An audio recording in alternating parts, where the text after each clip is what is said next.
Okay. Hello, everybody. I welcome you all to the third session on cardiology. We have altogether 4 classes on cardiology. This is Dr. Jannat Akter Riva, and today we will be mainly focusing on the valvular pathology, that is infective endocarditis, rheumatic fever, and we will also discuss a couple of congenital heart disease, broadly divided into cyanotic and acyanotic congenital heart disease. And an important thing, which is an important diagnostic tool for cardiology perspective, that is cardiac catheterization and interpretation of cardiac catheterization data, that I will go through in today's discussion as well. Apart from that, I will also be discussing briefly about the different types of cardiomyopathies. So today's class, it's not that extensive. Actually, the topics are quite straightforward in comparison to the previous classes where I had to go through the, like basics of the cardiology as well as, cardiac arrhythmia. Personally, I find cardiac arrhythmia a little bit intimidating. So that part is well covered in the previous 2 classes. So today we will be just having a very general theoretical discussion, and it actually goes in very much similarity with our undergrad level cardiology discussion as well. So without further ado, I would just like to tell one thing that especially if you are like a beginner or this is your very first class, in that case, I would like to let you know that there are usually 15 questions that come from cardiology section. Sometimes the range can be, like 12 to 18 questions, especially given the cardiac pharmacology questions. They're quite important. Once you will go through the 4th class as well as basic clinical science in the pharmacology section separately, you'll see that why cardiac pharmacology is quite important, especially the side effects and the drug interaction. Anyway, I will not lengthen the introduction today. I will just straight go to first the complicated thing first, and that is the cardiac catheterization interpretation. So before cardiac catheterization interpretation, I would just like to draw a diagram and then just clear out the basics, and then maybe we will go through the lecture together.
I don't know why it's not working.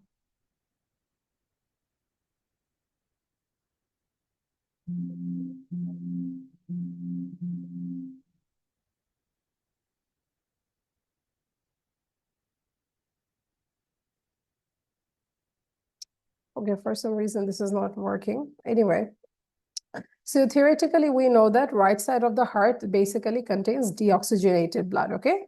So basically, like all the deoxygenated blood from our upper part of the body is drained through the superior vena cava here in the right atrium and through the inferior vena cava that is in the right atrium as well. So this is the superior vena cava and this is the inferior vena cava.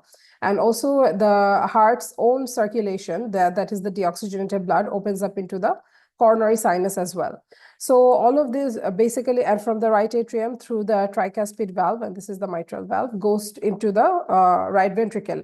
And from the right ventricle, there arises the pulmonary trunk, which, like divides into two major branches. And each of this pulmonary trunk will be going into two, each of the lungs on both sides. So thereby carrying the deoxygenated blood from the body. And in the lungs, there will be, in exchange for carbon dioxide, it will be oxygenated. And that oxygenated blood will be carried out through the pulmonary these are basically pulmonary veins, and these pulmonary veins will open into the left atrium. And from the left atrium, the oxygenated blood will go through the mitral valve into the left ventricle. And from the left ventricle arises the ascending aorta, then the arch of aorta, and the descending aorta. And through different branches, it will supply the rest of the body, that is entirely oxygenated blood.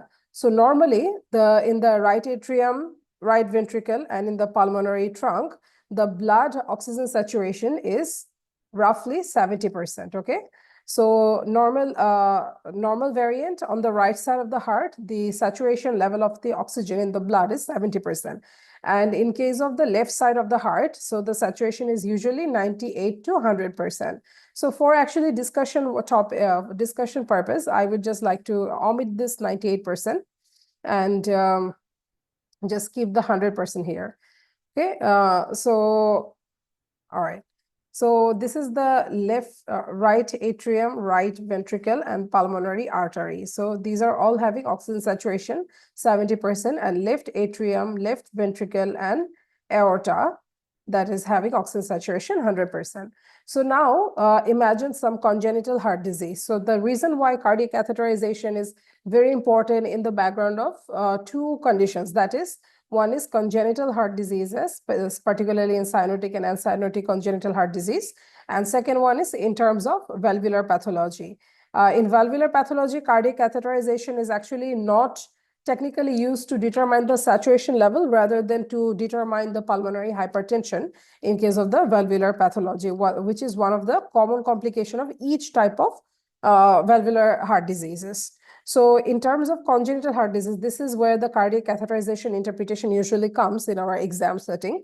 So I would just like to show, like, for example, consider in atrial septal defect or ASD, what happens? There is a gap between the right atrium and the left atrium. So the pressure on the left atrium is high, which is why the deoxygenated blood normally, unless there is Eisenmenger syndrome, that's a different one. So normally, because of the pressure gradient, the deoxygenated blood will remain deoxygenated, but the oxygenated blood, it will actually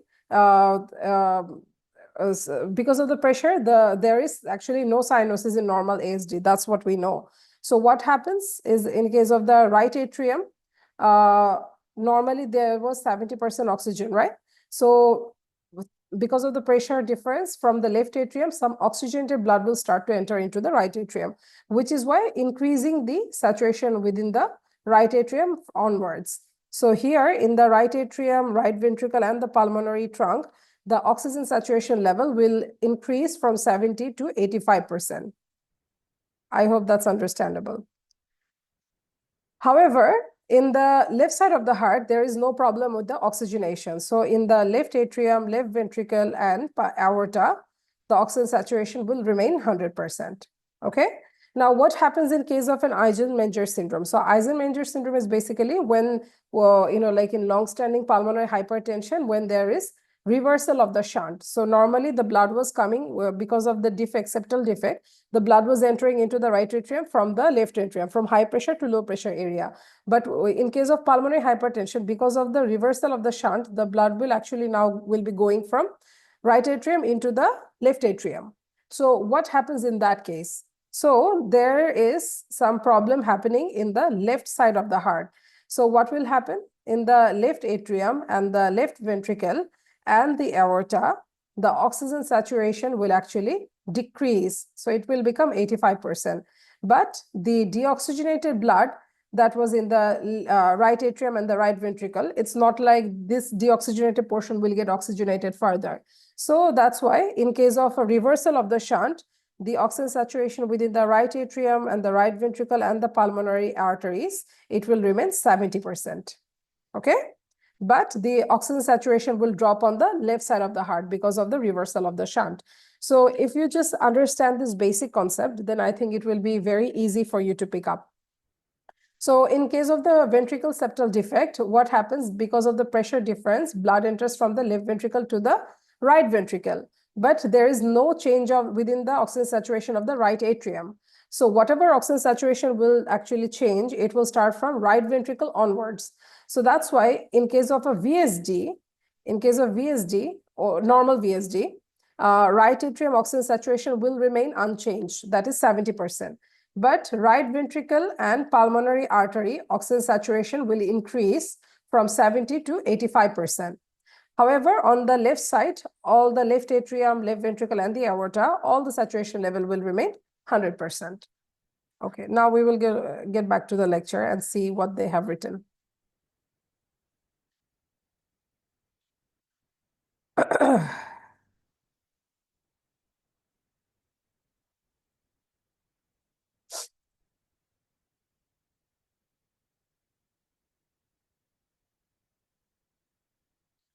So you can see that in ASD, like I have mentioned, the oxygen saturation increases on the right side, but no change in the left side of the heart.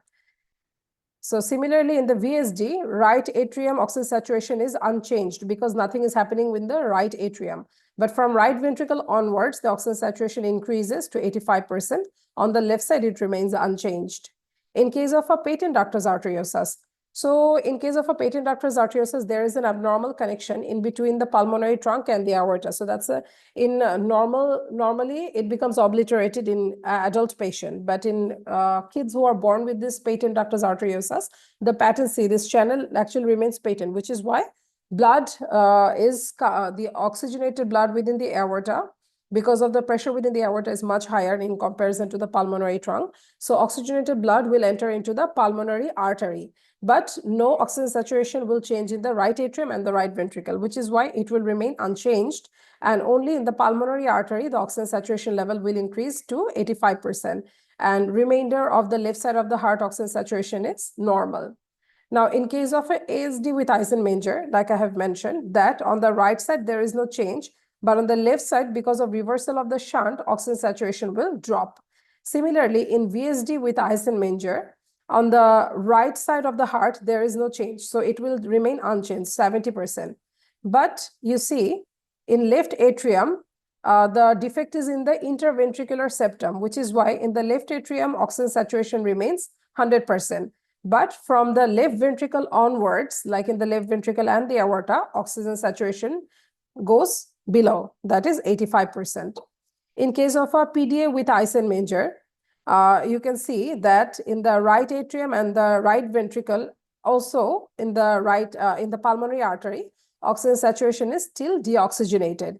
But in aorta, the oxygen saturation will fall. But in case of left atrium and left ventricle, oxygen saturation level will remain unchanged in case of a PDA with Eisenmenger or reversal of the shunt. So if there is any question from cardiac catheterization, oxygen saturation interpretation, please let me know. It's quite straightforward. All you need to know is understand the basic heart physiology, and then with the question level, you'll be able to solve these easily. So I will actually go through some of these, questions so that it becomes a little bit easier for you to understand. So let's go through the first question from the cardiac catheterization portion. So a 34-year-old woman is referred to the cardiology as her primary care doctor has identified a systolic murmur. As part of the investigation, she undergoes cardiac catheterization. The following results are obtained from the right side of the heart. So you can see that in the right atrium, oxygen saturation is 71, which is normal. In case of the right ventricle, oxygen saturation is 82%. However, it should have been 70%, but it's increased in the right ventricle. In the pulmonary artery, there is oxygen saturation level is also increased. So in the left side of the heart is also assessed. You can see that left atrium, left ventricle, and aorta, all these parameters are almost near to 100%. So there is no change in the left side of the heart. So what is the most likely diagnosis here? Can anyone tell? Ventricular Ventricular septal defect, VSD. Which one? Option? A. Option A. Okay. All right. So very good, because only the problem is from the right ventricle onwards. Okay. So that's why oxygenated blood is entering from the left side of the heart into the right side, mainly in the right ventricle, and thereby increasing the oxygen saturation level. So this is a case of ventricular septal defect. Very good. Okay, now, so questions will be very much similar like this. Like they will mention some of the parameters from the right heart and the left heart oxygen saturation, and they will probably ask you to make a diagnosis on the basis of that. All right. So now first I would like to go through cardiac myopathy, and then I will go back to the, like congenital heart disease and all these things. Okay, I think I should discuss first the congenital heart disease and then come back to the cardiac myopathy. All right.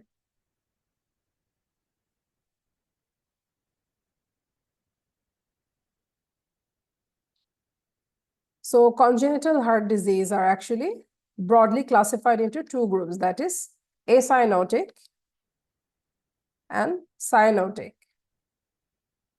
So among the acyanotic congenital heart disease, one of the commonest one is the ventricular septal defect. So VSD is actually more common in young teenagers or, like young adults. But ASD is actually more common in a later age, because ASD patients are becoming they become symptomatic at a very late age. But VSD, the symptoms usually start a little bit earlier.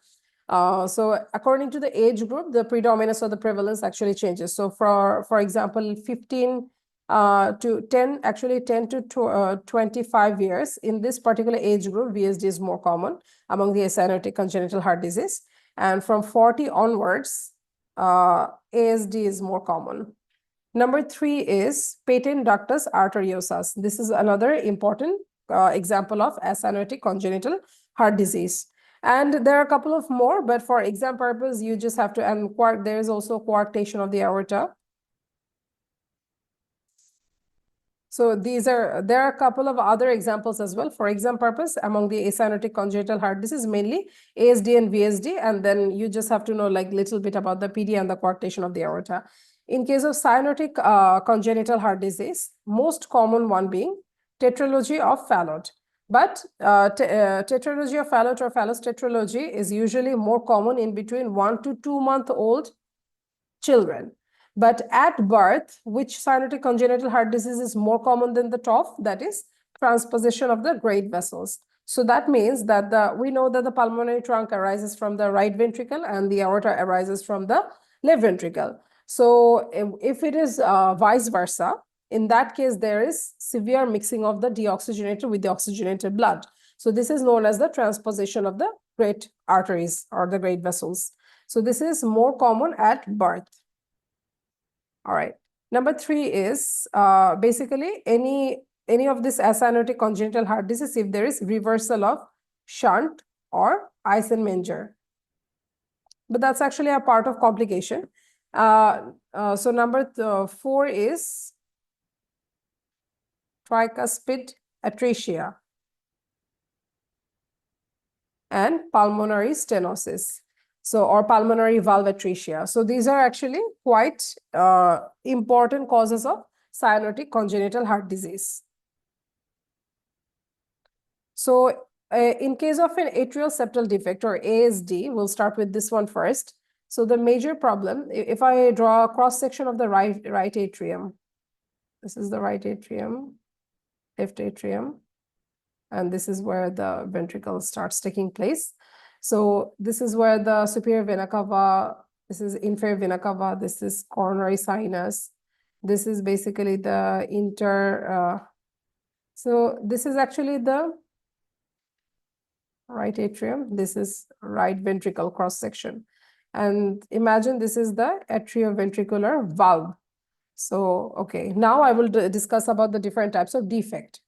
Okay, and this is the interatrial septum. So the main or the commonest variety of ASD is the ostium secundum.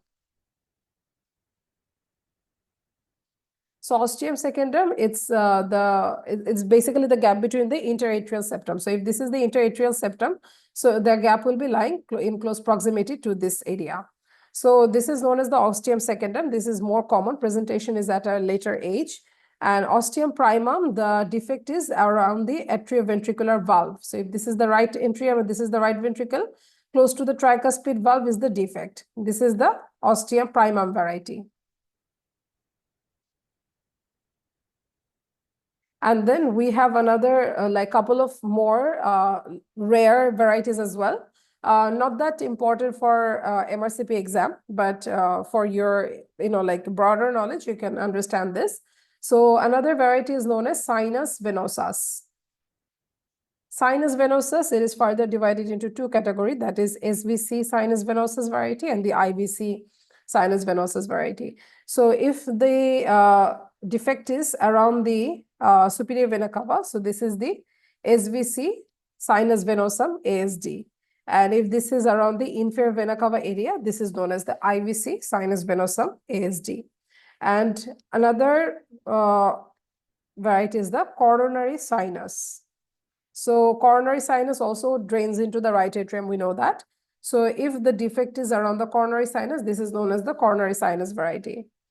And a very important, but also rare complication that can happen at birth, that is the patent foramen ovale or PFO. So that also actually takes place, like in very close proximity to the interatrial septum. So PFO is also a subcategory of the atrial septal defect. So the most common one being the ostium secundum.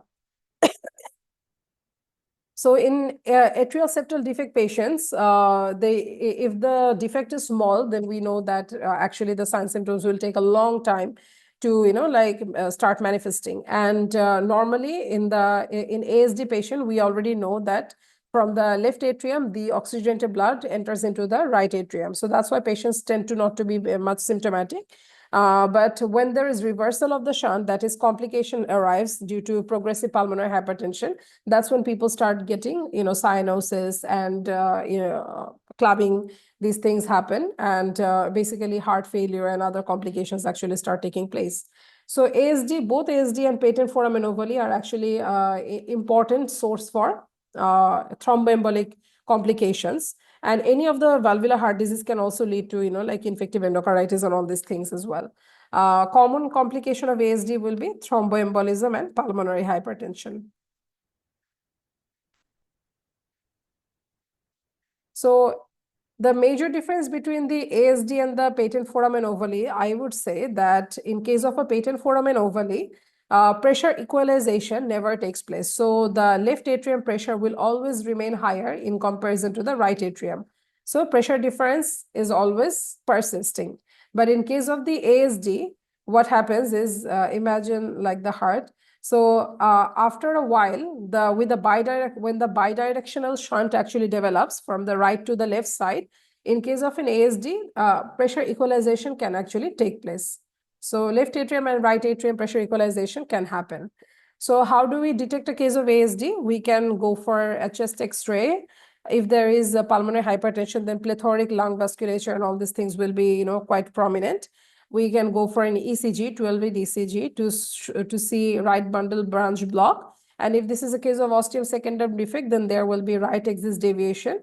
But in case of ostium primum defect, there will be left axis deviation variety. And along with that, echocardiography will be our tool for confirming the diagnosis.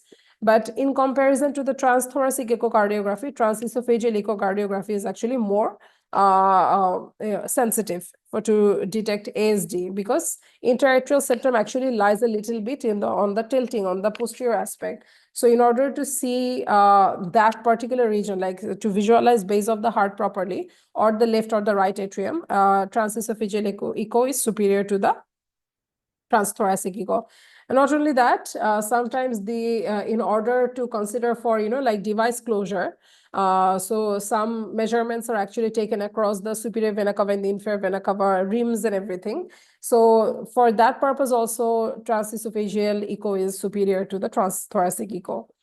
Anyway, apart from that, and final confirmation can be done with the help of cardiac catheterization, of course, especially if there is concomitant pulmonary hypertension. So how do we treat a case of ASD? Basically, if the patient is not symptomatic, in that case, no surgical correction. But if the defect is quite small and the patient becomes symptomatic, in that case, we can go for device closure. But if there is development of pulmonary hypertension and complications, or the defect is quite large enough, in that case, surgical correction is needed. However, remember that once an Eisenmenger syndrome develops, unfortunately, there is no role of a surgery there. So one of the definitive approach can be going for heart-lung transplantation. All right. In case of VSD, actually, these are every information about the VSD, you guys already know about that. So VSD is a ventricular septal defect, and this ventricular septal defect actually can take place within the, like if this is the ventricle. So in this region, which is a thinner area and more fibrous area, and intramembranous and intramuscular type of variety. So that is not exactly needed for MRCP. Maybe it's an important information for cardiology in cardiothoracic surgery for MRCS, not for MRCP. VSD, things you need to know is what are the on-examination finding and what is the cardiac catheterization interpretation. So on examination, normally in case of a ventricular septal defect, we get pansystolic murmur. And this pansystolic murmur is mostly well located within the left lower sternal edge in the tricuspid area, mainly. So apart from the VSD, can anyone tell me what is the differential for pansystolic murmur? Pansystolic or holosystolic murmur. Differentials, we used to remember it like MTV. So mitral regurgitation, tricuspid regurgitation, and VSD. All of these will produce pansystolic or holosystolic murmur. But only in case of a VSD murmur, there is no relation with respiration. But in case of a mitral regurgitation, actually with expiration, breath held after expiration, the murmur increases. And in tricuspid regurgitation, breath held after inspiration, then the tricuspid regurgitation murmur increases or becomes more accentuated. But VSD murmur has no relation with the respiration. Apart from that, mitral regurgitation murmur radiates to axilla. And tricuspid regurgitation murmur, actually, there is no radiation, but sometimes it can also, like the MR, can radiate to the axillary region. In VSD, there is no radiation. However, if you suppose this is the person's chest, and this is the left side, this is right side, this is where you get the murmur here. But because of the blood goes through the interventricular septal defect from the left ventricle into the right ventricle. So sometimes in this area on the right lower sternal edge, you can hear some transmitted sound or some radiation in case of a ventricular septal defect. So apart from that, similar complications in the VSD can take place. That is pulmonary hypertension, heart failure, Eisenmenger syndrome, and all these complications. Okay. In case of a patent ductus arteriosus or PDA, what happens is that imagine this is the pulmonary trunk and this is the aorta. So the connection actually takes place in between the aorta, mainly actually in the descending aorta. Not the way I have drawn this, it looks a little bit like arch of aorta, but actually in the descending aorta, this abnormal connection actually takes place, and in between the pulmonary trunk. So normally we know that because of the pressure difference, the oxygenated blood will be entering into the pulmonary artery. All right. So that's why only in the pulmonary artery, the oxygen saturation will go higher. But with reversal of the shunt or Eisenmenger, what will happen? That the oxygen saturation in the aorta will decrease to less than 100%. That is in close proximity to 80 to 85%. We have already established that in our previous cardiac catheterization discussion. In PDA patient, if you examine a patent ductus arteriosus patient, so this particularly, there is a machinery murmur, continuous machinery murmur. So this murmur actually takes place in both systole and diastolic phase. So that's why this is known as continuous machinery murmur. It's very similar. This murmur is very similar to the sound of a, I'm not sure if you have ever worked with fistula patient in kidney diseases. So in AV fistula or aortovenous fistula, if you auscultate that AV fistula, then the type of abnormal sound that you hear, that is very much similar to the patent ductus arteriosus murmur. Anyway. So, and this, continuous machinery murmur is best heard just below the left clavicle or in the subclavian region. And usually patent ductus arteriosus, there is a high volume of blood because the aorta is accommodating so much of blood. So that's why it produces hyperdynamic circulation. So features of hyperdynamic circulation will start to appear in a patent ductus arteriosus patient. So here the pulse will be, high volume or collapsing pulse or water hammer pulse. This can be present and the apex beat can be quite forceful. Okay, in case of a patent ductus arteriosus, one of the measurement, non-surgical measurement that can be taken is indomethacin.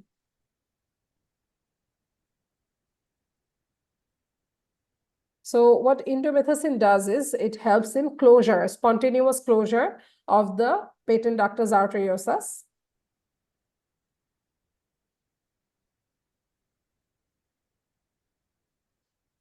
Spontaneous closure in majority of the cases. However, if there is a concomitant another form of congenital heart disease, in that case, we don't want the patency to be closed, that early, because the patency will actually help in establishing enough amount of oxygenated blood coming into the, right side of the heart. So if, for example, in PDA, in case of a patent ductus arteriosus and a pulmonary stenosis patient, imagine like this is a congenital, like one or two of congenital heart disease can actually coexist at the same place. So in that case, it will actually work as a temporary blaloctosic shunt. So in blaloctosic shunt, which is one of the treatment option for Fallot's tetralogy, this type of surgical actually stent is established in between the aorta and the pulmonary trunk to reduce the extent of cyanosis. So this PDA can be considered as a natural BT shunt. So in those particular patients, like if there is a concomitant congenital heart disease, so we want this patency to continue, which is why sometimes prostaglandin E can be infused to that patient to keep this patency open till the other congenital heart disease surgery is taken place, and then we go for the PDA correction. So I hope that was understood by you guys. And among the congenital heart disease, I will just a little bit moment. There is some glitching that's happening with the device. I will just try to correct it, and then I'll get back to you guys.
So let's try to solve a question before the technical help arrives.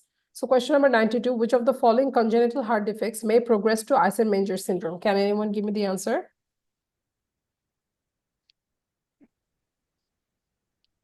Patent ductus arteriosus. Yes, very good.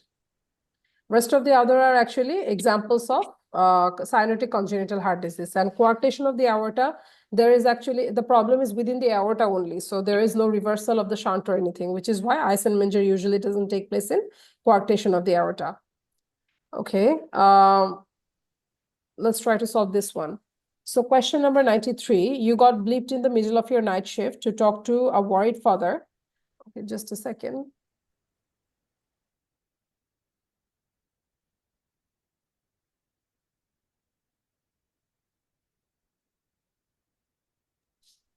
Okay, so to talk to a worried father whose daughter has been admitted with cyanosis, he tells you that they were aware she has had a murmur since birth, but it has only been last few days in which she has had symptoms. You believe that this is a case of Eisenmenger syndrome. So what is the medical definition of Eisenmenger syndrome? Reversal of right to left shunt, an audible ventricular septal defect, presence of a ventricular septal defect alongside an atrial septal defect, reversal of a left to right shunt, and all four of the following, that is overriding of the aorta, pulmonary stenosis, right ventricular hypertrophy, and ventricular septal defect. So which one is the definition of Eisenmenger syndrome? The reversal of the left to right. Reversal of the left to right shunt. Very good. Okay.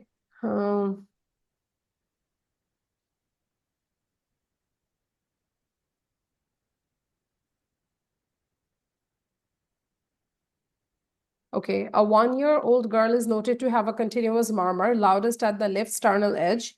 She is not cyanosed. A diagnosis of patent ductus arteriosus is suspected. What pulse abnormality is most associated with this condition? Which one is the answer? Collapsing pulse. Yes, very good.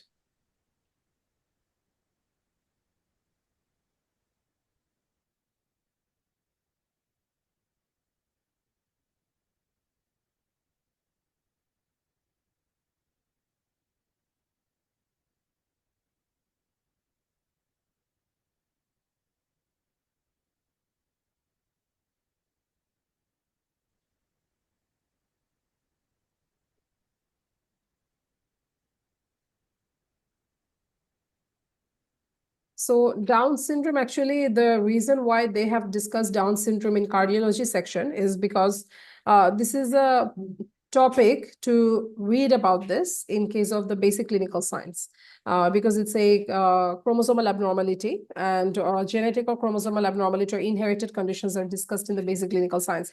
But the reason why they discuss Down syndrome is because in Down syndrome patients, some congenital heart disease take place, which is why they have included here. So clinical feature, I won't actually go through this. The cardiac complications, I would want you to pay attention to this.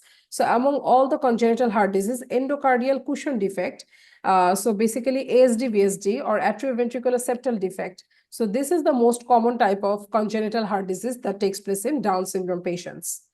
So, and some of the late complications, among these late complications, I want you to focus on the acute lymphoblastic leukemia, hypothyroidism, Alzheimer's disease. Okay. All right. Patent foramen ovale, an important aspect for patent foramen ovale is that because of this patency, so foramen ovale usually closes by the time of birth, but in some patients, the patency can still remain.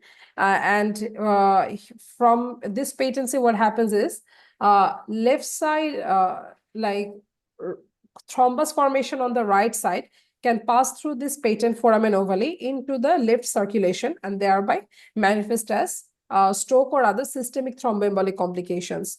So you can see that it is present in 20% of the population. Most of the time, this is asymptomatic actually, but it may allow embolus, for example, DVT. So deep venous thrombosis, that is a right-sided pathology, to pass from the right side of the heart into the left side, leading to a stroke, and this particular term is known as paradoxical embolus.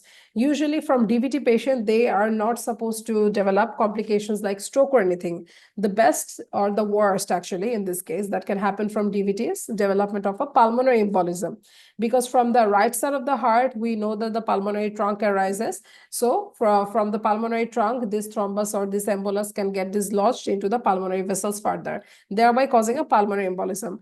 But in DVT patient, usually they do not have any arterial thromboembolic complications. But if there is a connection, for example, in case of a patent foramen ovale, then there is a possibility of this paradoxical embolus to take place. All right.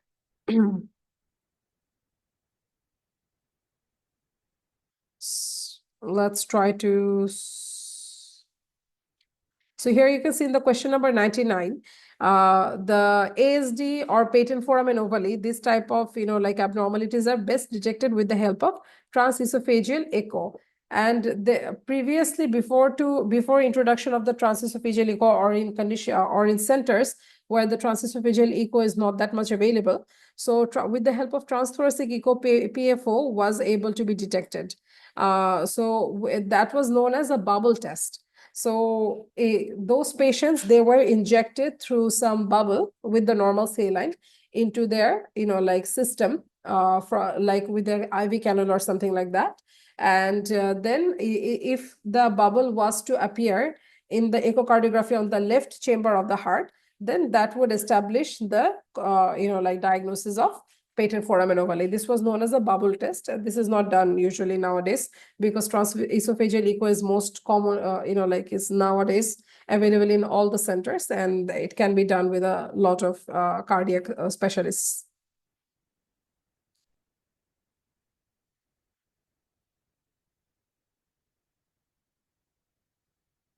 So among the cyanotic congenital heart disease, Fallot's tetralogy, this is typically present in around 1 to 2 months, and it sometimes it can take a little bit more time up until the baby is 6 months old.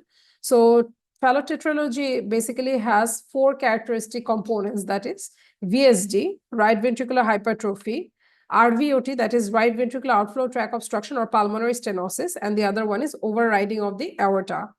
Severity of the right ventricular outflow tract obstruction, that is the severity of the pulmonary stenosis, actually determines the degree of cyanosis and the clinical severity. Because in case of imagine there in the pulmonary valve becomes stenos, so the deoxygenated blood will be actually coming back and it will be further mixing up with the left side of the heart. So the more stenos this RVOT is, the more degree of cyanosis will take place in a patient. So these patients usually have like failure to thrive, recurrent chest or respiratory tract infections, cyanosis. It causes a right to left shunt.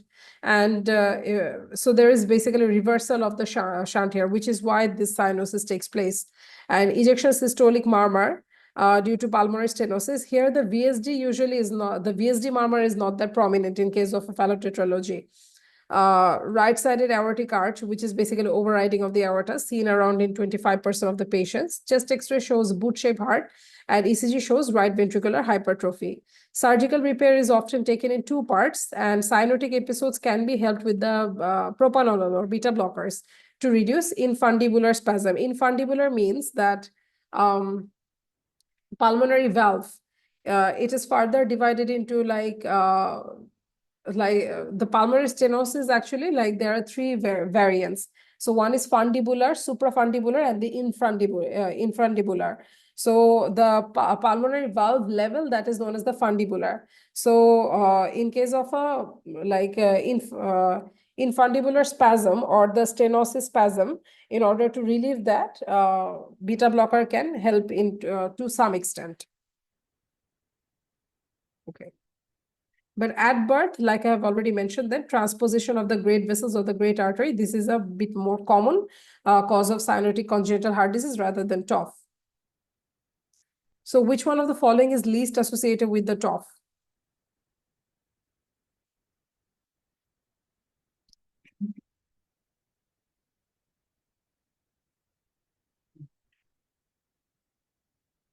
Can anyone tell me the answer?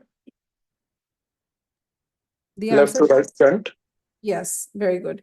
Because in case of a TOF, there is right to left shunt, which is why the cyanosis takes place. Okay. So what is basically Epstein anomaly? Let's see if my, no, it's still hanged.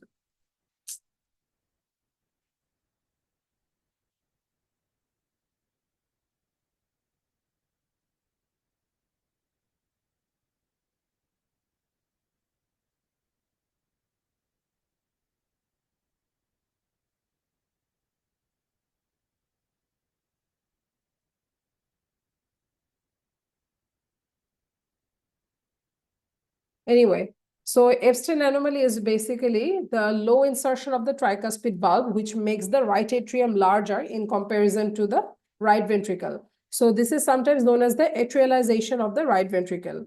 And Epstein anomaly is also associated with tricuspid regurgitation or tricuspid incompetence, thereby producing a pansystolic murmur. And in the JVP, it can also cause giant V wave. And Wolf WPW syndrome can also be associated with the Epstein anomaly because the tricuspid valve is a very low inserted area. So basically, in the atrioventricular like node, it can be displaced, thereby producing aberrant conduction pathway like AVRT or AVNRT can take place. So which is why Epstein anomaly can be happening in association with the WPW syndrome.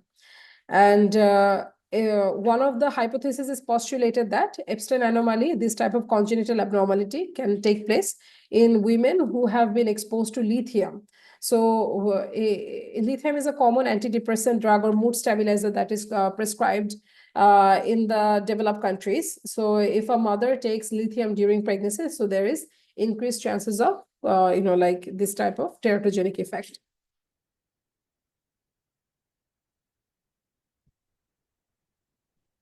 So that's all about the congenital heart diseases. Now I will discuss about the cardio. Okay, let's try to complete the valvular heart disease, and then the final topic will be the cardiac myopathies. একটু ঠিক করা যাবে এটা দেখেন একটু।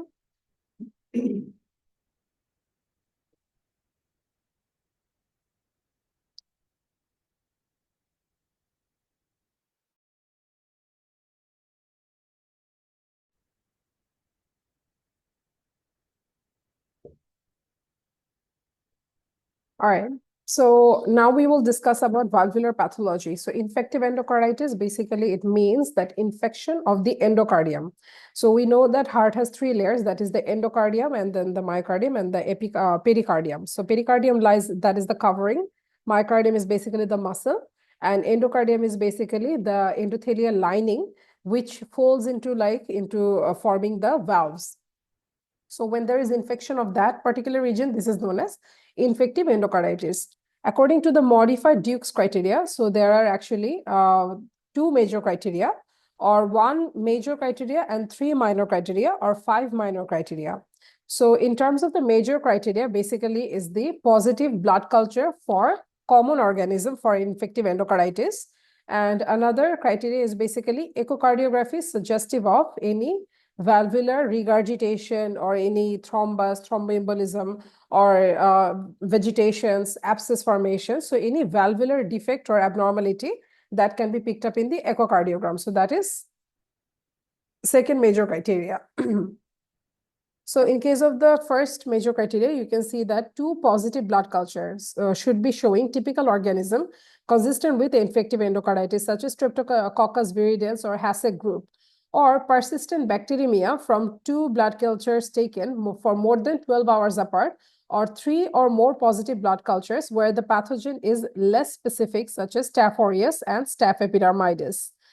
Or if there is positive serology for Coxiella burnetii, Bartonella species, or Chlamydia psittaci, or positive molecular assay for specific gene targets.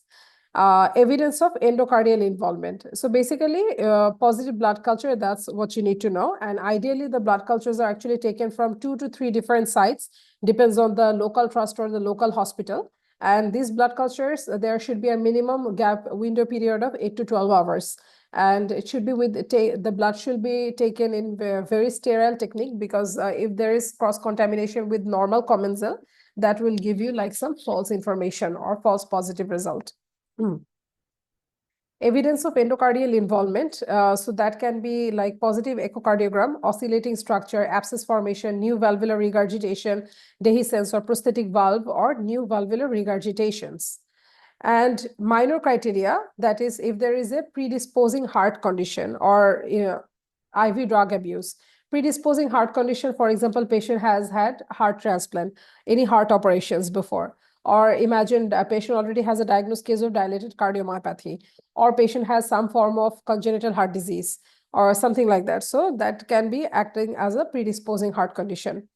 Microbiological evidence which does not meet the major criteria. So for example, you are getting Pseudomonas species in the blood culture, but it does not meet the positive major criteria. Pseudomonas is not a typical organism or commensal to cause infective endocarditis. However, if the minor criteria is showing that Pseudomonas is present, but you see that and two other minor criteria is met along with an echocardiographic involvement. So in that case, you can diagnose it as a case of infective endocarditis. If there is fever for more than 38 degrees Celsius, vascular phenomenon, so that is major emboli, splenomegaly, clubbing, splinter hemorrhage, and Janeway lesion. Janeway lesions actually take place in the palmar surface, and Osler nodes, which is an immunologic phenomenon. Osler nodes are painful. Immunologic phenomenon, this is basically taking place because of the antigen-antibody complex deposition or immune deposition, immune complex deposition. But vascular phenomenon is a direct extension of the infective endocarditis complication. And Petici purpura, these are all vascular phenomenon. Immunologic phenomenon is basically glomerulonephritis, and RPGN is more commonly that takes place, rapidly progressive glomerulonephritis takes place in infective endocarditis. And rod spot, which is a finding that you can see in fundoscopic examination. This is just a very small bleeding spot present in the retina. So which one of the following feature is not a part of the modified Dukes criteria used in the diagnosis of infective endocarditis?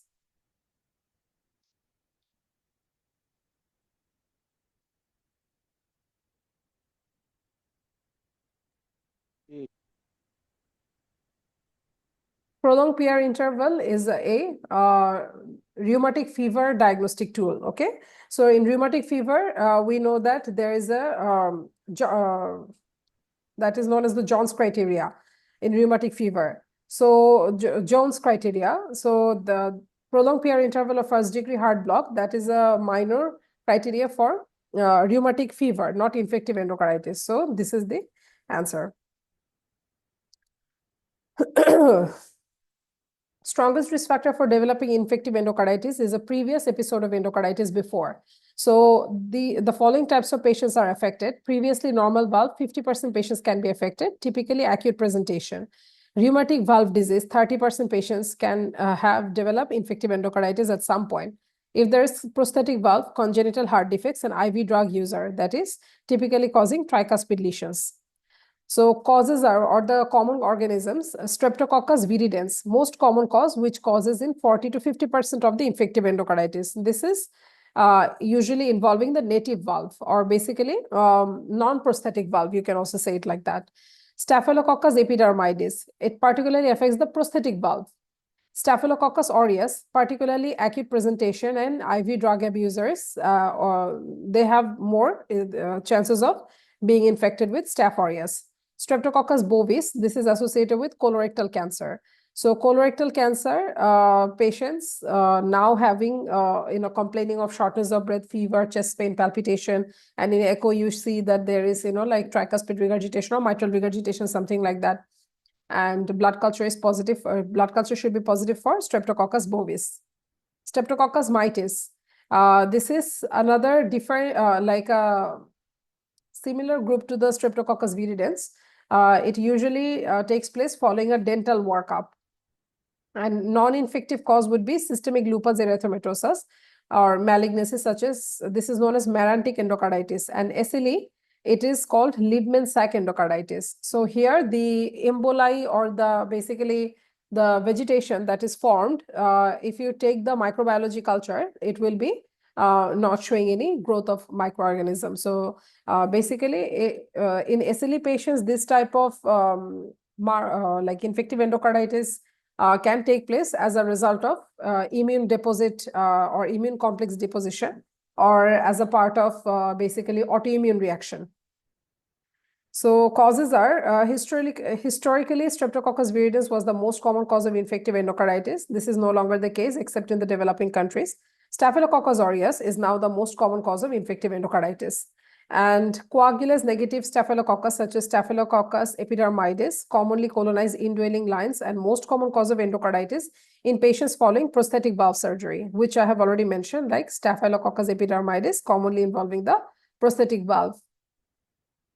So after 2 months of the 2 months of the prosthetic valve insertion, spectrum of organism which causes endocarditis return to normal. So if your stem says that a patient who has undergone, for example, mitral valve replacement 4 months ago, and now we diagnose a case of infective endocarditis, so which one of the following organism is most likely the causative organism? So instead of Staphylococcus epidermidis, if you are thinking that, okay, this is a prosthetic heart valve endocarditis, so maybe my answer should be Staphylococcus epidermidis. But be sure that as the 2 months period has already passed by, so now the normal commensal or the regular native valve, like causative organism will be the culprit here. So your answer should be Streptococcus viridans.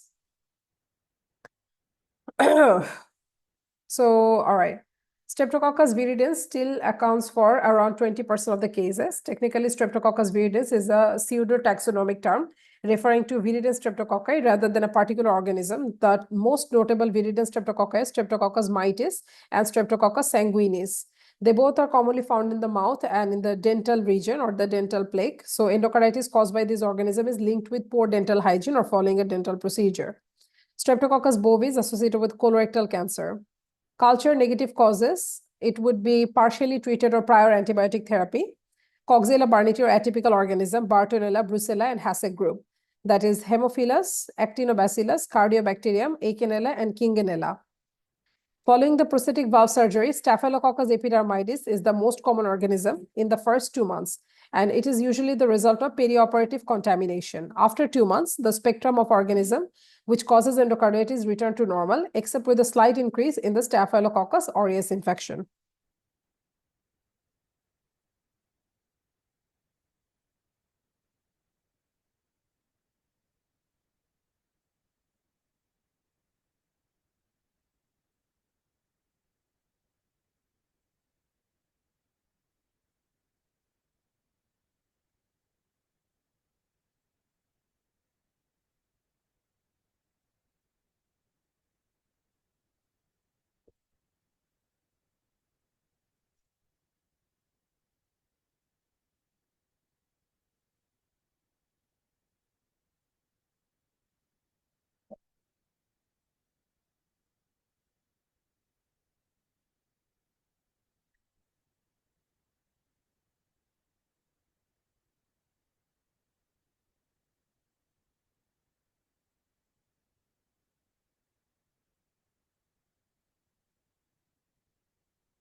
So this is basically the diagram. You can write it down in your book or something. In native valve endocarditis, Streptococcus viridis is the commonest organism.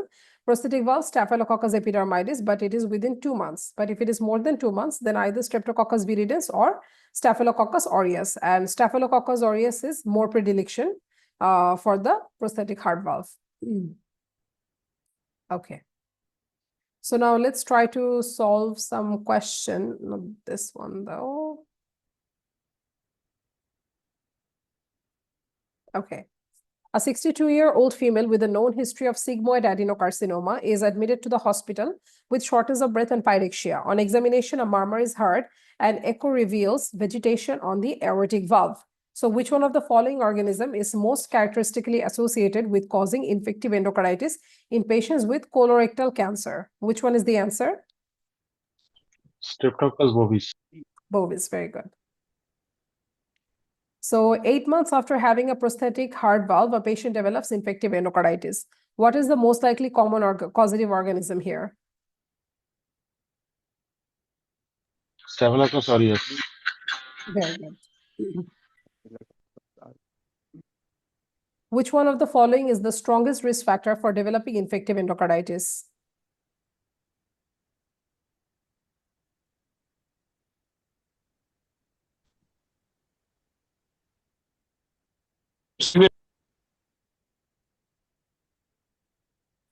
Previous episode of infected endocarditis. Yes, very good.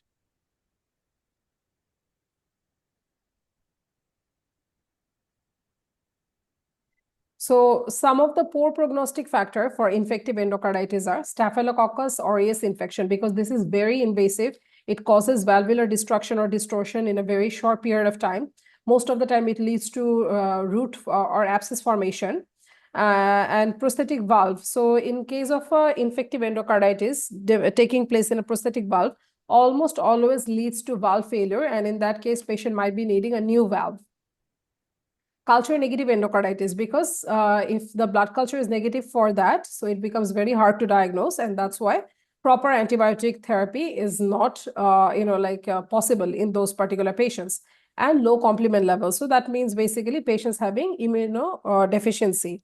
So these are basically poor prognostic factor for infective endocarditis. Mortality according to the organism in case of Staphylococcus aureus is 30%, bowel organisms are 15%, and Streptococcus is 5% only.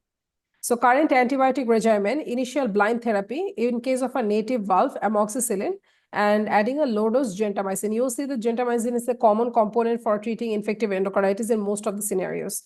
If the patient is penicillin allergic in that case, or MRSA, that is methicillin-resistant Staphylococcus aureus, or severe sepsis, in that case, go for vancomycin plus low-dose genta.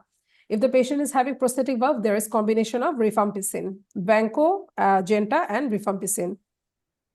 Native valve endocarditis caused by Staphylococcus aureus. In that case, flucloxacillin becomes the main antibiotic. If the patient is penicillin allergic or MRSA, in that case, vancomycin plus rifampicin.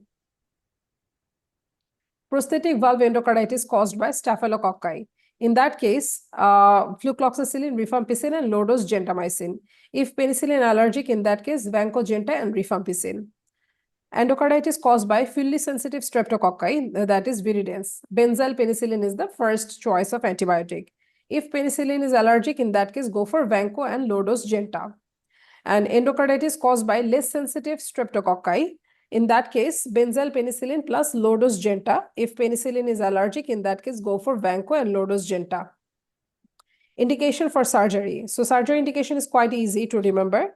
If the patient becomes severe valvular regurgitation or incompetence, aortic abscess formation, which can be indicated by prolongation of PR interval or first-degree heart block, infections resistant to antibiotic or fungal infections. So after giving antibiotic and antifungal, patient's condition is not improved. In that case, you can consider for surgery. Cardiac failure refractory to standard medical treatment, and if there is recurrent emboli after antibiotic therapy. So even after giving antibiotic, if there is concomitant complications taking place, in that case, you can go for surgery. Now let's try to solve some questions from antibiotic regimen. 70-year-old man is admitted to the acute medicine unit as he is pyrexial and feeling generally unwell. He has a history of ischemic heart disease and has had myocardial infarction 5 years ago. An echo is arranged which shows small vegetation around the mitral valve. Blood cultures are taken which are reported as Streptococcus viridans. What is the most appropriate antibiotic therapy? Do note that there is no mention of penicillin allergy or anything like that. Benzyl penicillin. Benzyl penicillin, okay. All right, very good. 62-year-old man is admitted with pyrexia and found to have infective endocarditis. Which one is the following most associated with a good prognosis?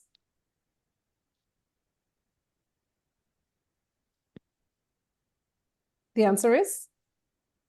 Answer is C. C. Streptococcus viridans. Yes, very good.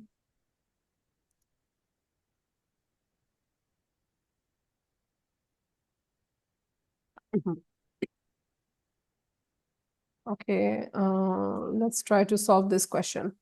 So a 50-year-old man who has had prosthetic mitral valves replacement 7 years ago presents with fever, and urgent echo shows features consistent with endocarditis. What is the most suitable antibiotic therapy until blood culture results are shown? So initial antibiotic therapy in a patient with infective endocarditis in prosthetic heart valve. What is the answer? It is B with rifampicin. With rifampicin. Okay, very good. All right. 70-year-old female presents to the emergency department with fever, tachycardia, and hypertension. She has no significant past medical history. On examination, there is a loud systolic murmur in the mitral region, which was not documented in an attendance to the emergency department the previous month. She reports previous rash and lip swelling with penicillin. All right, so that means patient has penicillin allergy. Which one of the following empirical antibiotic therapies is now most appropriate here? Vancomycin plus gentamicin. Vancomycin. Okay, Vanco plus Genta. All right, Gentam. option C. Good. All right. So some of the prophylactically, previously it was thought that in a patient with like valvular heart disease or rheumatic fever, they might be needing antibiotic as prophylaxis. However, some of the procedures, NICE does not recommend any routine antibiotic prophylaxis. That is, in dental procedure, no need to give antibiotic previously. If there is upper and lower gastrointestinal tract procedure, for example, colonoscopy, cystoscopy, or like urinary catheterization, in that case, no need to go for antibiotic infective endocarditis prophylaxis. Genitourinary tract infections within the urological, gynecological, and obstetric procedure, childbirth, cesarean section, normal delivery, lower and upper and lower respiratory tract infections such as ear, nose, throat procedures, and bronchoscopy. In these particular conditions, there is no prophylaxis of antibiotic required. But if an episode of infection in people at risk of infective endocarditis should be investigated and treated promptly to reduce risk of endocarditis developing. Basically, if a person has previous history of infective endocarditis, in that case, you can consider giving infective endocarditis prophylaxis before going for any major surgical procedure.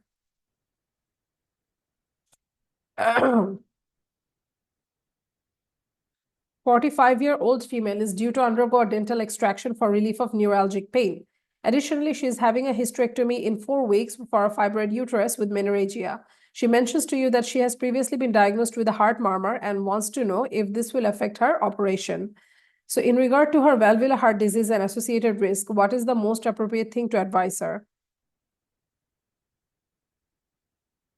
She should have antibiotic prophylaxis at the time of hysterectomy only. She should have antibiotic prophylaxis for both procedures. She is not at risk of infective endocarditis, so she should not worry.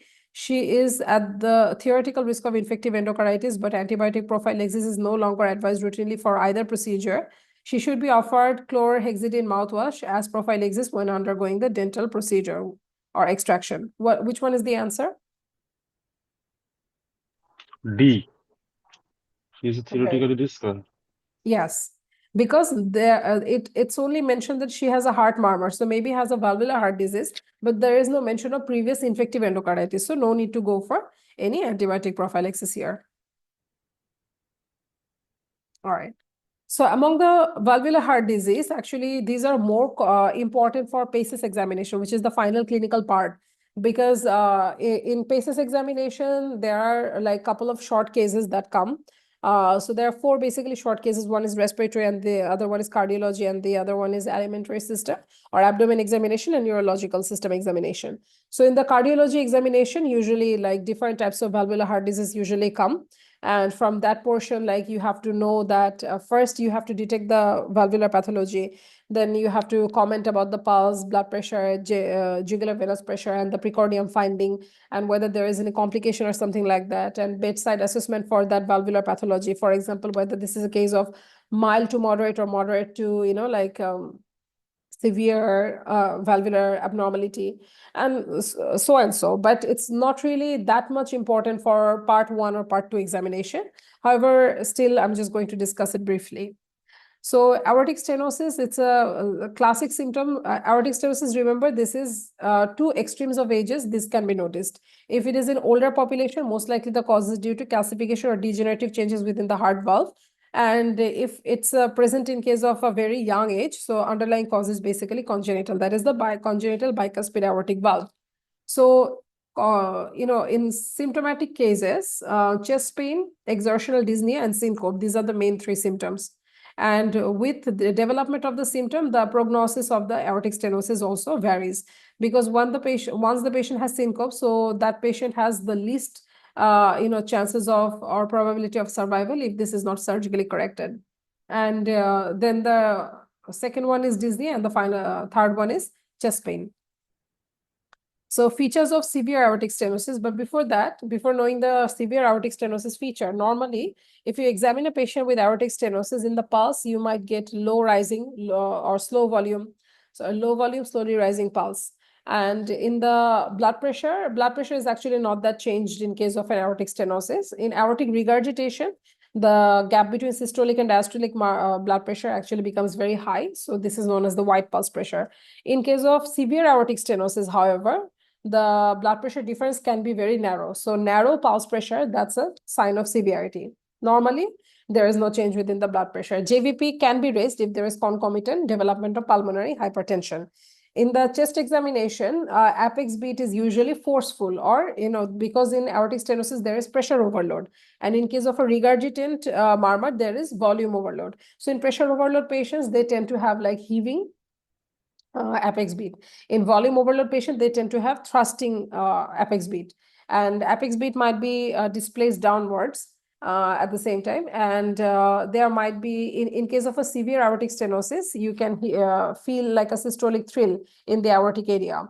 And when auscultating, the aortic component of the second heart sound can be, like absent or low. In case of a severe aortic stenosis, the S2 can be, like a reversal of the splitting of the second heart sound, but it's very difficult to detect that with the help of a conventional cardiac stethoscope. So that's why it's just a theoretical discussion, nothing else. And mainly the auscultatory finding is ejection systolic murmur in the right second intercostal space or in the aortic region, which goes to the root of the neck or in the carotid radiation.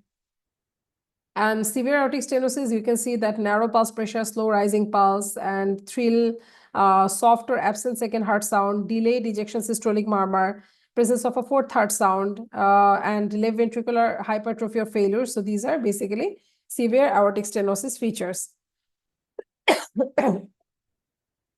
I think this is a printing mistake, because in case of a systolic murmur, duration of the systolic murmur, they are not associated with severity. But for diastolic murmur, the longer the murmur takes place, that is more severe. But in case of systolic murmur, these are not the factor that assess the severity. Causes I've already mentioned, you can see degenerative calcification, bicuspid aortic valve. And these are basically some of association, Williams syndrome and HOCM. Management is, if asymptomatic, in that case, observe the patient. But if the patient either develops chest pain or exertional dyspnea or syncope, in that case, valve replacement is required. However, in asymptomatic patient, we can also go for aortic valve replacement if the valvular gradient becomes, or the peak pressure gradient. There actually, in echocardiography, across the valve, there are two different types of pressure gradient measurements that are taken. One is known as the MPD, which is the mean pressure gradient, and another one is the peak pressure gradient, or the PPD. So in case of aortic stenosis, if the valvular PPD is more than 50 millimeter mercury, and features such as left ventricular systolic dysfunction, in that case, we can go for surgery. Or if the patient is asymptomatic, but the valvular circumference area has become severely stenosed, that is less than 0.4 centimeters square. Or in exercise tolerance test, you can see that instead of, positive changes in the blood pressure, there is a paradoxical fall in the blood pressure with the ETT. In that case, you can go for, even in the asymptomatic patient, you can go for aortic valve replacement operation. Another indication would be, imagine a patient, quite old age. He already has tri-vessel disease like ischemic heart disease. And after opening the patient, you also see that the valve is severely stenosed, aortic valve. So in that case, during a CABG operation, even though the patient is asymptomatic, in that case, you can go for concomitant aortic valve replacement, because This is an invasive, extensive procedure. So if you're going for CABG operation, might as well just go for AVR at the same time. Balloon valvoplasty is or TAVI operation are limited, mainly TAVI or thoracic aortic valve implantation. So or basically transcatheter aortic valve implantation. The procedure is very much similar to the angiogram, and then the through the, how do I say, with the help of a guide wire through the femoral artery, the aortic valve or implanted aortic valve is passed through a guide wire, and then it is placed with the help of the guide wire in the aortic valve circumference area. So TAVI operation is usually reserved for patients who are, they're too unfit for an extensive operation like aortic valve replacement. In those patients, you can consider TAVI.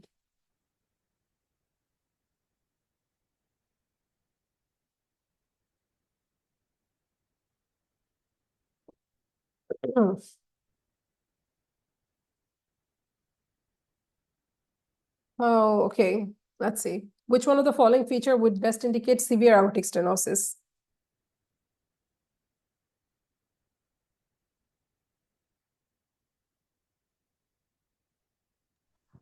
Fourth heart sound. Yes. Very good.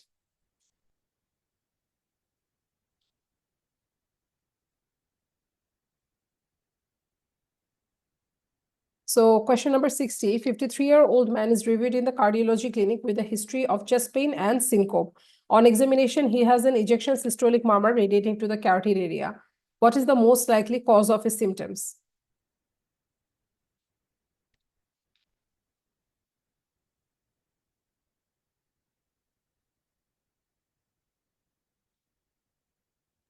Calcification of the aortic valve. Calcification of the aortic valve. Very good. No, actually, this is a 53, not 63, sorry. So in case of 65 is the cutoff age. So if this is more than 65, in that case, degeneration or calcification. If this is a less than 65 years of age, in that case, this is bicuspid aortic valve. Okay. Which one of the following clinical sign would best indicate severe aortic stenosis?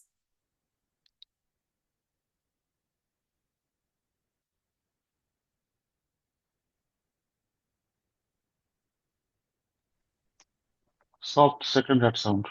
Soft second heart sound. Very good.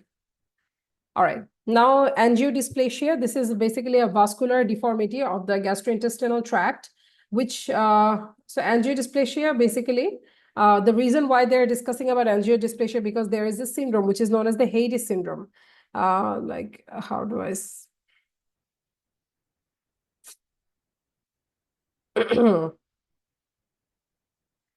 Angiodysplasia is basically like a topic to read in case of gastroenterology. But the reason why they mentioned within the cardiology is to talk about Hayes syndrome. So that basically means that aortic stenosis and angiodysplasia association.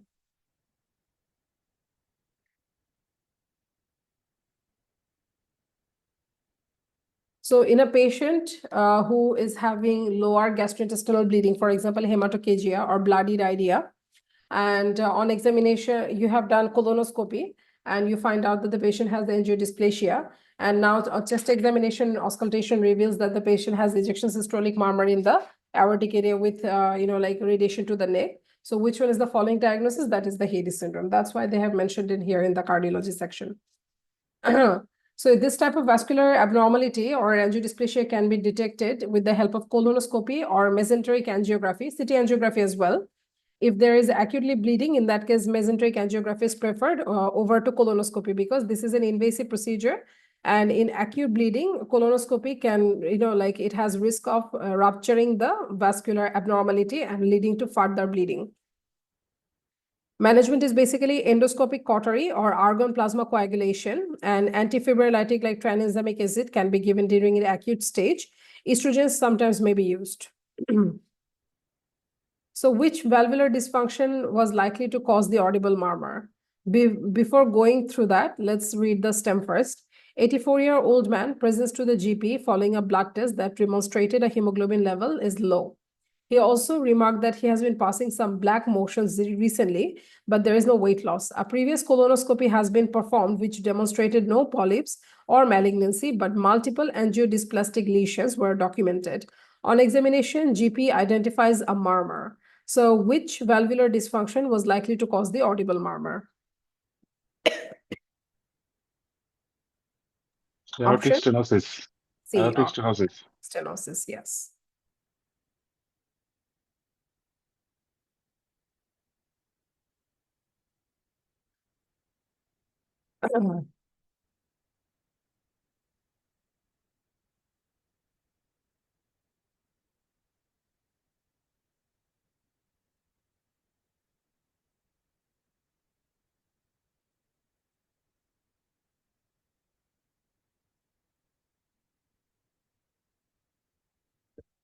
So now we will discuss about aortic regurgitation. So basically the aortic valve becoming floppy, that is the aortic regurgitation. Here in examination, you will get an early diastolic murmur, which is best heard in the neo-aortic area or close to the tricuspid region. Because of the course of the aorta, the blood volume gushing will be heard best on the left lower sternal edge instead of the aortic region. And the pulse that is produced because of the hyperdynamic circulation, it will be high volume or collapsing pulse, wide pulse pressure, and mid-diastolic Austin Flynn murmur in severe aortic regurgitation can be present, which kind of mimics mitral stenosis type of murmur. And this Austin Flynn murmur takes place due to partial closure of the anterior mitral valve cusp caused by the regurgitant streams. So this is also a very rare finding for aortic regurgitation. Apart from that, because of the hyperdynamic circulation, you can get a couple of other, like mnemonic type of, or, like different types of signs in the body. For example, Corrigan sign, that is a dancing carotid pulse. And then de Morset sign. So that is basically head nodding with each carotid pulse. And then you can also get Quincke's sign, which is basically, rapid, if you press on the nail bed, you'll see that your blood is, gone. It becomes white, and then there is, when you release it, there will be, replaced by the blood in the fingertip. So in case of Quincke sign is basically without pressing, this will take place like with every carotid pulse, this white area and the red area, and then again appearance of the white area and the red area. It will happen in case of a severe aortic regurgitation. Also, Durozius murmur, which is known as a pistol shoot murmur, which can be heard over the femoral artery. That can be also present in case of aortic regurgitation. Causes are basically, it can be due to rheumatic fever, infective endocarditis. It can be due to congenital causes such as bicuspid aortic valve, due to some connective tissue disease such as rheumatoid arthritis, systemic lupus erythematosus, or it can be in the background of ankylosing spondylitis. And it can happen due to collagen vascular disease like Ehlers-Danlos syndrome or pseudoxanthoma elasticum. And some acute causes would be basically prosthetic valve failure, aortic dissection, hypertension. So syphilis, this is an important cause behind aortic regurgitation, particularly among young individuals. Marfan and Ehlers-Danlos, these are some of the other causes for aortic regurgitations. So causes of aortic regurgitation and mitral regurgitation will be more or less similar, you'll see. Which one of the following is least associated with aortic regurgitation? Anyone?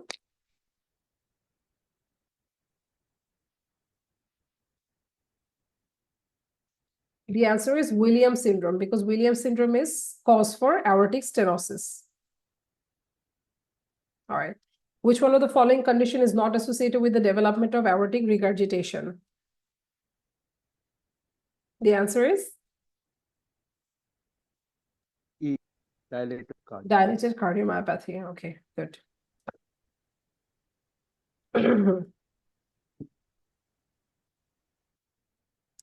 Again, Marfan syndrome is actually topic of discussion for the rheumatological or maybe in the basic clinical science. But as it has some cardiac complications, that's why it has been described here. So Marfan syndrome is an autosomal dominant connective tissue disorder. This is caused by defect in the fibrillin gene 1, which is expressed in chromosome 15 and affects around 1 in 3,000 population. Marfan patients that look very tall stature with arm span to height ratio is more than 1.05. So their arms kind of look like goes below the, if you stand up, then you'll see that your arms will never cross your level of knee. But in case of a Marfan syndrome, you will see that their hands will be hanging below the level of their knees. High arch palate, arachnodactyly, that means spider-like finger. This is known as arachnodactyly. Pectus excavatum, pes planus, so that means flat foot. Scoliosis or kyphoscoliosis. In case of the heart, this is the important one. In heart, in Marfan syndrome patient, you can see dilatation of the aortic sinuses or aortic regurgitation in 90% cases, which may lead to aortic aneurysm, aortic dissection, aortic regurgitation, and mitral valve prolapse in 75% of the cases. So important one is Marfan syndrome patients tend to have aortic valve abnormality and mitral valve MVP or mitral valve prolapse. In lungs, repeated pneumothorax can take place. In the eyes, upward lens dislocation can be seen. In homocystinuria, the opposite takes place. In homocystinuria, downward lens dislocation takes place. So that's like a different, whole different scenario. I don't want to discuss about that right now. Dural ectasia, basically ballooning of the dural sac at the lumbosacral level. So in patients who have dural ectasia in Marfan syndrome patient, they can have sometimes spastic paraplegia. Life expectancy of the patients of Marfan syndrome usually is around 40 to 50 years. With the advent of regular echocardiographic monitoring and beta blocker ACE inhibitor therapy, this has improved significantly over the recent years. Aortic dissection and other cardiovascular problems, that is basically aortic dissection and pneumothorax. These are the main leading cause of death in Marfan syndrome patients. So most common cardiac defects seen in Marfan syndrome. Which one is the answer?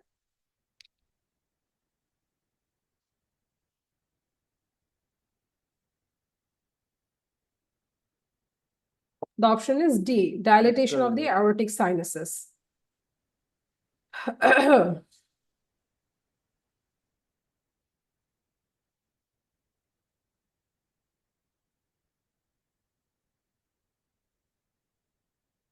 the reason why I was discussing about the dural ectasia in this question number 73, you can see 45-year-old man known to have Marfan syndrome presents with a lower back pain. He has been present for a few months now and associated with headache, leg pain, and intermittent episodes of urinary incontinence. So that means that the lumbosacral region has been affected.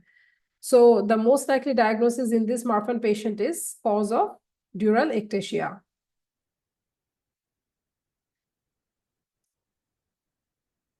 One of your patient has family history of Marfan syndrome, has recently been diagnosed with the condition. What is the most important investigation to monitor their condition? Which one is it? Which test would you like to perform or for further follow-up? Echocardiography. Echocardiography. Good. All right. I think you will get this right. Okay. Osteogenesis imperfecta, this is again a collagen vascular disease, more commonly known as the brittle bone disease. It's a group of disorder of the collagen metabolism resulting in bone fragility and fracture. So easy fracture or pathological fracture without any trauma or anything. There is multiple repeated fracture happening in case of an osteogenesis imperfecta. The most common and milder form of osteogenesis imperfecta is type 1 osteogenesis imperfecta. The genetic inheritance here is autosomal dominant. So 50% chance of each of the children having this condition with an affected parent. Abnormality is present in the type 1 collagen due to decreased synthesis of the pro-alpha-1 and pro-alpha-2 collagen polypeptide. This is present ever since childhood. Failure to thrive, short stature, these are common features of the OI. Fractures following minor trauma, blue sclera, deafness or sensory neural deafness secondary to autosclerosis, dental imperfection. So in there might be dental plaques or poor dentition taking place in osteogenesis imperfecta patients. The reason why it has been discussed is because in osteogenesis imperfecta, two types of cardiac complication take place. One is hyperdynamic circulation, thereby leading to heart failure. And sometimes it can also be associated with mitral regurgitation and aortic regurgitation. Ehlers-Danlos syndrome, this is autosomal dominant connective tissue disorder, mostly affecting type 3 collagen. This results in tissue being more elastic than normal, leading to joint hypermobility and increased elasticity of the skin. So in Ehlers-Danlos patient, common picture that we see on the net is if you try to pinch your skin, it will not, it's painful. And at the same time, it does not go upwards. Like it's not, like easy to pull that or stretch it that much. But in case of Ehlers-Danlos syndrome patient, they can stretch it as much as possible. And there are specific hand signs as well. For example, if you tell them to touch their wrist with the thumb, they can do that. In some individuals, they can also do that, but the other features of Ehlers-Danlos should be present in order to make a diagnosis of this ED syndrome. And hypermobility of the joints, actually previously when Ehlers-Danlos syndrome was not diagnosed, people born with this condition, they were quite popular in circus, okay, because or acrobatics, because they would be able to do like lots of, different types of body contortion or, like tasks like that, which would be normally impossible for any normal individual. Features or complications are elastic and fragile skin, so easy bruising or bleeding underneath the skin or in the subcutaneous region is very commonly seen in Ehlers-Danlos. Joint hypermobility, it can lead to recurrent joint dislocation, particularly shoulder dislocation commonly takes place in these patients. Aortic regurgitation, mitral valve prolapse, and aortic dissection, these are some of the common presentation cardiac components for Ehlers-Danlos. Subarachnoid hemorrhage and angioid retinal streaks. So that can be only visible in fundoscopic examination. So that's all about the connective tissue disorders or the collagen vascular disease. Now going back to mitral stenosis or mitral valve pathology. So two types of mitral pathology, valve pathology will take place. One is mitral stenosis. The other one is mitral regurgitation. In case of a mitral stenosis, on examination finding, I will try to go through that side by side.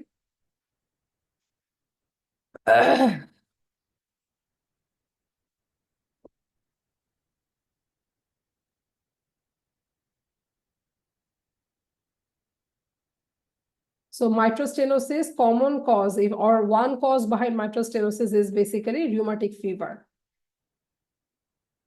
However, mitral regurgitation has several causes. So one of the causes, it can be due to post-MI. Functional mitral regurgitation usually takes place in post-MI patients, and it can be due to rheumatic fever. It could be due to infective endocarditis. It could be due to, hypertension can also be a cause for mitral regurgitation. It could be due to some collagen vascular disease such as Ehlers-Danlos, Marfan syndrome. But in Marfan syndrome, mitral valve prolapse is a more common presentation, which can consequently lead to mitral regurgitation. And then we have this prosthetic valve failure.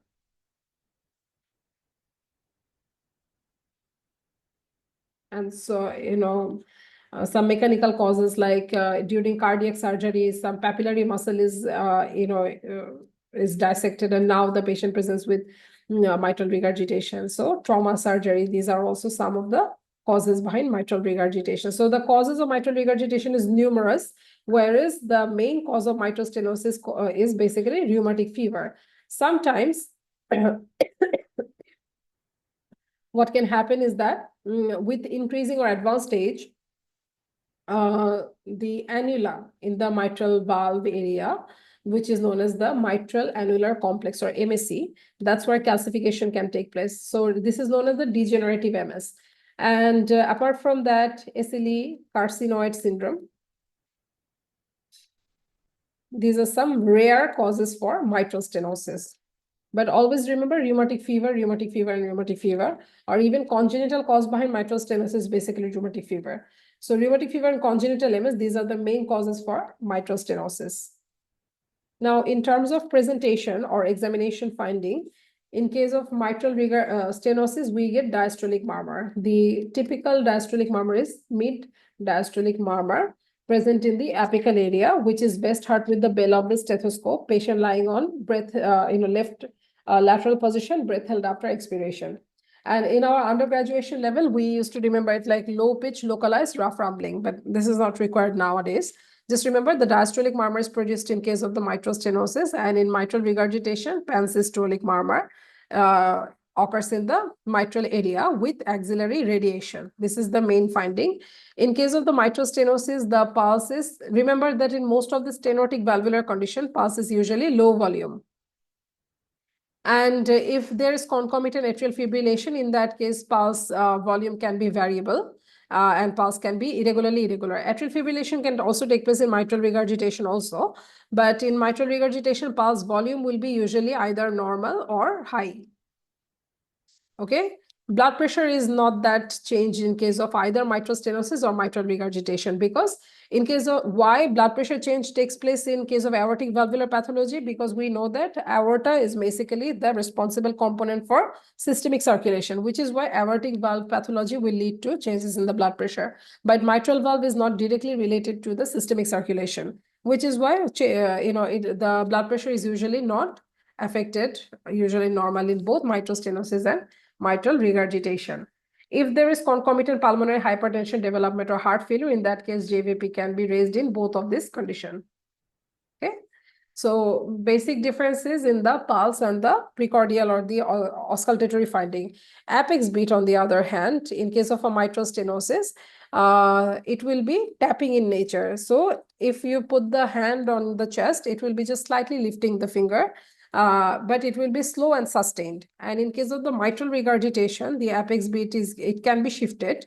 In case of the mitral stenosis, apex beat is never shifted, okay?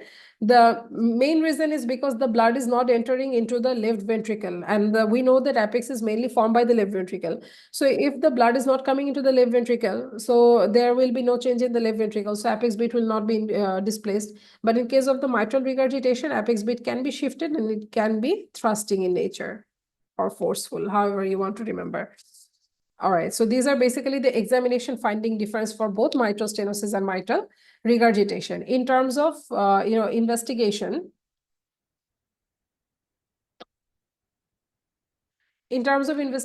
we can start with an ECG and chest X-ray PA view. We can also go for an echocardiogram.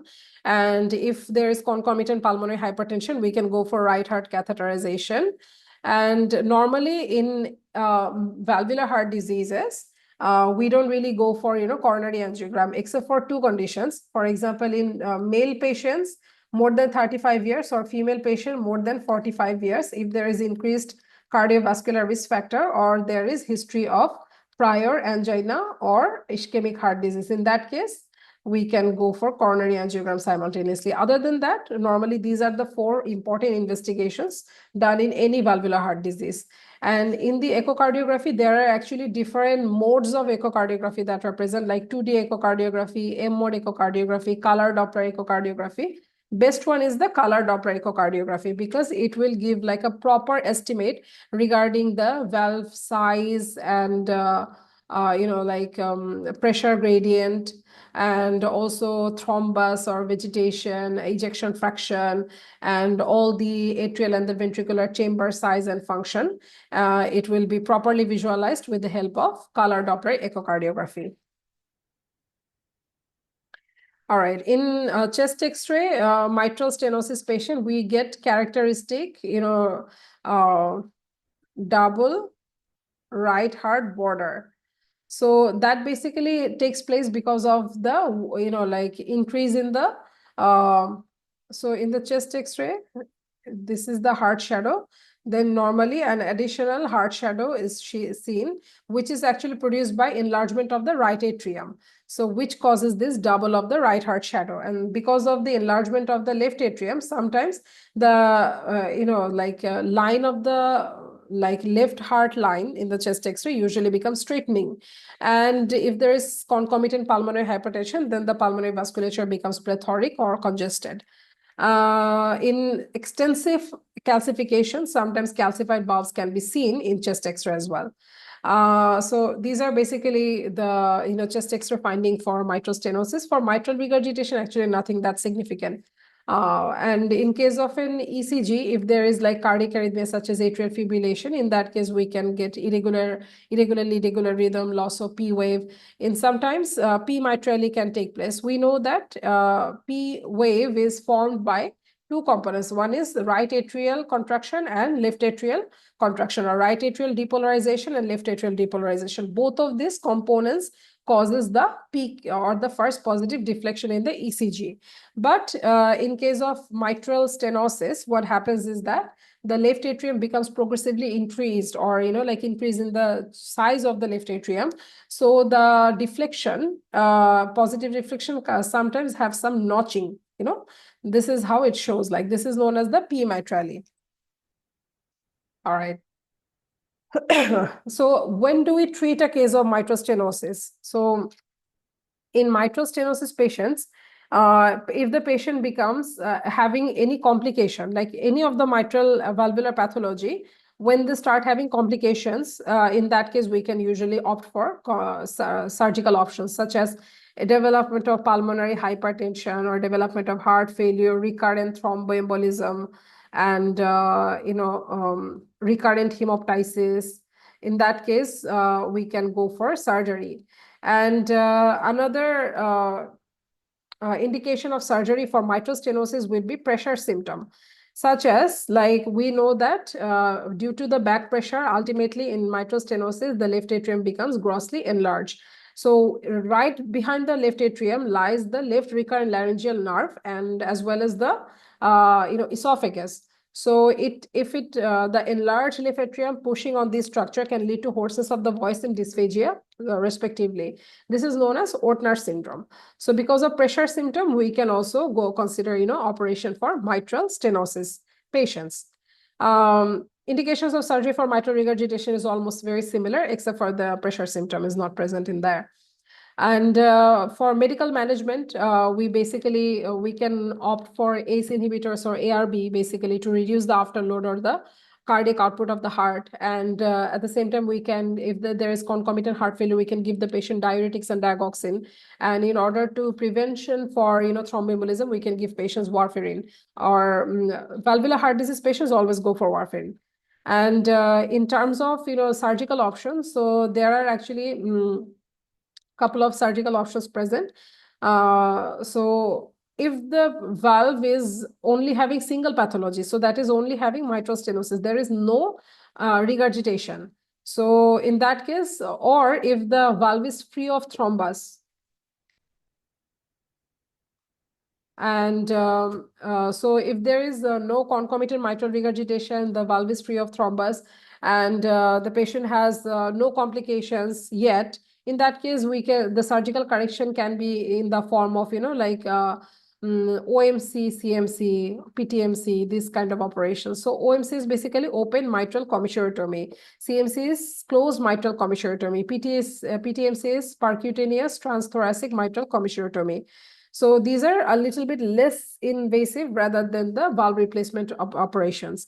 But if the mitral stenosis takes place in combination with mitral regurgitation, so there is a large number of vegetation, there is left atrial thrombus or big left atrial thrombus presentation, patient is presenting with complications, in that case, we can just opt for mitral valve replacement or MVR.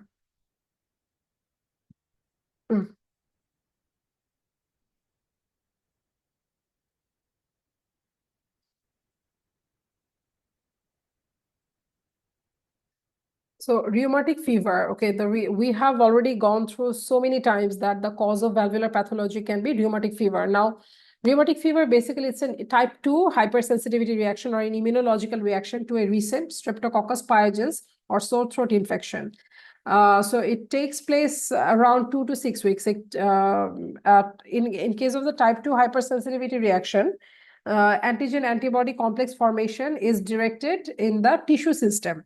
But when the antigen-antibody complex deposition takes place in the blood, that is known as the type 3 hypersensitivity reaction.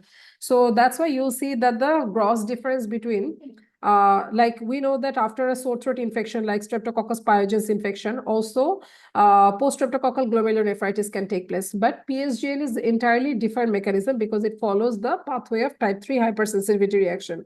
Be mindful of that. So rheumatic fever, basically type 2 hypersensitivity reaction. Diagnosis is based in the evidence of recent streptococcal infection. Along with that, 2 major criteria or 1 major and 2 minor criteria. So evidence of recent streptococcal infection, how can we establish that? if there is rising antibody titer or ASO titer. Positive throat swab or throat swab culture sensitivity is positive for Streptococcus pyogenes, and positive rapid group A streptococcal antigen test.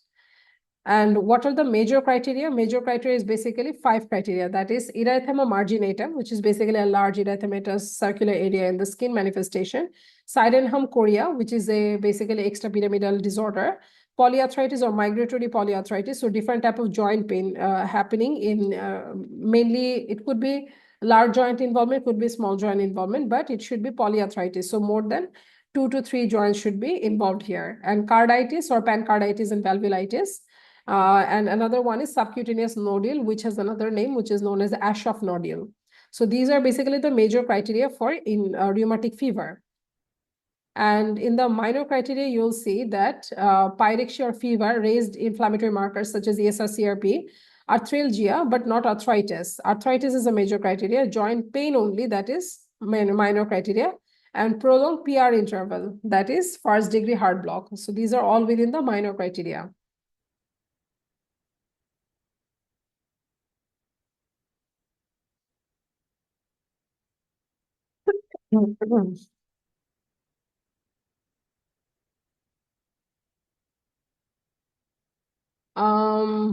Okay, no, we have already gone through that.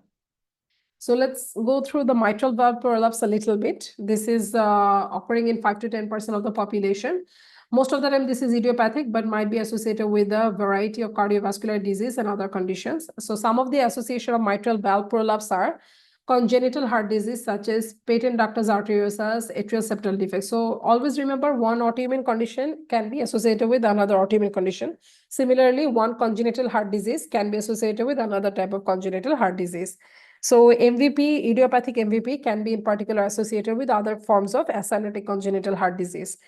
It can be in relation or in association with cardiomyopathy, Turner syndrome, Marfan syndrome, Fragile X syndrome, osteogenesis imperfecta, pseudoxanthoma elasticum, WPW syndrome, long QT syndrome, Ehlers-Danlos, and polycystic kidney disease. Patients may complain of atypical chest pain or palpitation, a mid-systolic click, which occurs later if the patient is squatting, and a late systolic murmur. Anyway, the important characteristic for diagnosing mitral valve prolapse is basically it will also have mitral regurgitant-like murmur, that is pansystolic murmur. However, in case of a mitral valve prolapse, there is a in between the systolic and the diastolic phase, there is a click, which is very similar to a replaced valve. But in that patient, you'll see that there is no scar mark. So how is this click being produced? That will actually make you think like, okay, this might be a prolapse valve. Because of the prolapse, this produces a floppy or, like click sound during the systole phase. Complications are mitral regurgitation. It can also lead to arrhythmia, particularly long QT syndrome, emboli, and sudden death. So among the prosthetic heart valve, there are actually 2 types of prosthetic heart valve. One is bioprosthetic or biological heart valve. So it can be due to the source can be from human or from the porcine or the bovine porcine origin. Sorry, there is no human, tissue, but nowadays they are discussing about a 3D printed model of human, valve. So this is like the latest technology. However, normally the biological valves are either bovine coming from the cows or porcine that is coming from the pigs. That is in these are the 2 basic origins for the bioprosthetic valves. Mechanical valves are basically either from titanium, made up of the titanium. And so bioprosthetic valve major disadvantage is after 10 years, it starts to get disintegrated. So the durability is not that big here. However, the important or advantages, for example, in older patients who have like lots of bleeding tendency or maybe like lots of cardiovascular complication, in those patients, it's very difficult to monitor their INR. And also, if we give like blood thinning medications, it can be leading to like hemorrhagic stroke or complications like that. That's why for older patients, we usually go for biological or bioprosthetic valves because we don't want to be facing with the side effects of anticoagulation in this particular age group. In case of the mechanical valve, most common type is implanted is the bileaflet. So there are actually several various types of mechanical valves. Bilifid is the most common one, but ball and cage varieties are also present there. Their failure rate is a little bit low, but major disadvantage is increased risk of thrombosis. So that's why in case of the mechanical valve, anticoagulation is needed for lifelong. And aspirin is normally given in addition unless there is a contraindication. So, but like for the mechanical valve, usually warfarin is given as a part of anticoagulation. What is the target INR? In case of the aortic valve replacement, target INR is 2 to 3. In case of the mitral valve replacement, target INR is slightly higher, that is 2.5 to 3.5. But in prosthetic heart valve patients, they are routinely not required for any antibiotic profile exists for common procedures such as dental work.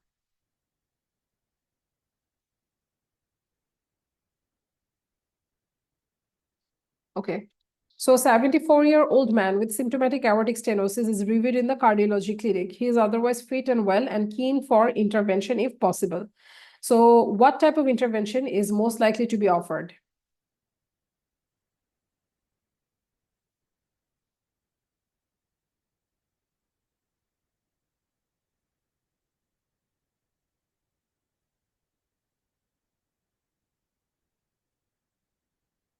So the clue here is the age is one of the clues here, and patient is having symptomatic. So some form of intervention is required. However, he is fit and well and keen for intervention. In that case, which one would you like to consider for this patient? D. One value plus. Okay, but you can Biphasic. for bioprosthetic aortic valve replacement because in option D, you see that the patient is fit and well. So he should be receiving the definitive treatment here. If the patient was fragile, having comorbidities, in that case, we would probably consider balloon valvoplasty, but he's fit. So in that case, we can just go for bioprosthetic aortic valve replacement. So let's try to solve another question. A 62-year-old man who had a mechanical mitral valve replacement 4 years ago is reviewed.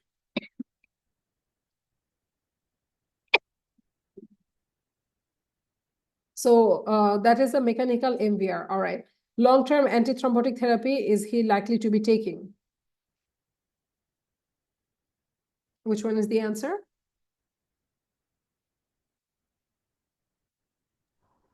Warfarin. Warfarin. Okay. Very good. Tricuspid regurgitation, similarly, like the mitral regurgitation, it usually causes pansystolic murmur. Severe tricuspid regurgitation can produce giant V wave in the JVP. It can also lead to pulsatile hepatomegaly, and it can produce left parasternal heave as a part of pulmonary hypertension. So causes for tricuspid regurgitation, most of the time it can be due to right heart failure, and that can be producing the functional tricuspid regurgitation. So right ventricular dilatation, like as a result of right heart failure, which can lead to functional TR.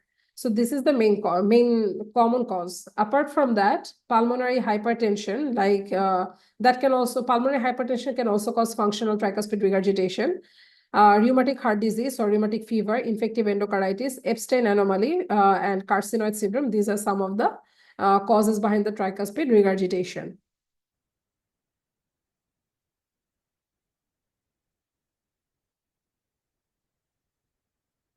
So bicuspid aortic valve, the congenital cause behind both aortic stenosis and aortic regurgitation.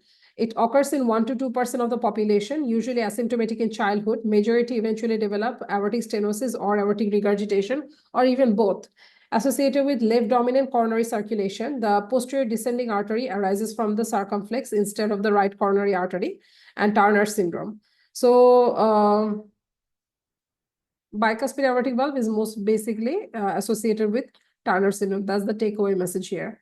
And around 5% of the patients also tend to have coarctation of the aorta at the same time. Complication, it can lead to aortic stenosis, regurgitation, and aortic dissection, etc., or aortic aneurysm, basically.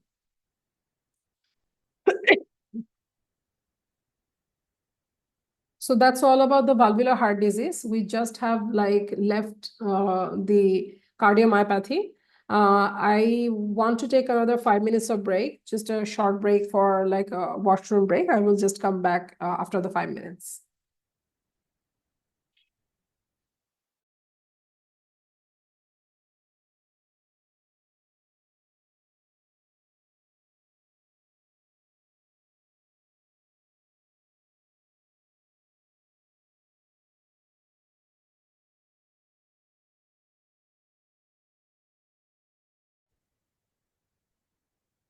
Okay. So now we are actually towards the end of our session, almost. So our next topic is basically we will discuss about cardiomyopathy. Although it's not that extensive, you just need to have like a very gross and superficial idea about different types of cardiomyopathy and particularly the management portion or the causes or the like stem, depending on the stem, coming up with the diagnosis. That's your main task for MRCP Part 1 examination. However, it's still very important. HOCM is very, very important for MRCP Part 1 and Part 2 written examination. Lots of questions actually come from here. So what are the drugs you can give? What are the drugs you should avoid? These are particularly the common questions frequently coming for Part 1. So we'll start with, first, I will just like to make a very general discussion just to prepare you about the cardiac myopathy.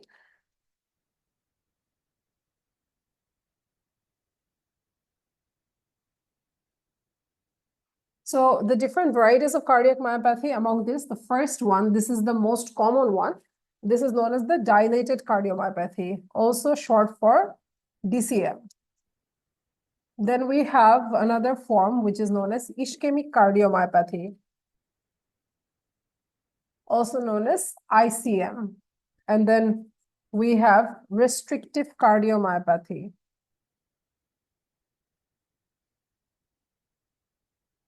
or RCM. And another one is we have obstructive cardiomyopathy.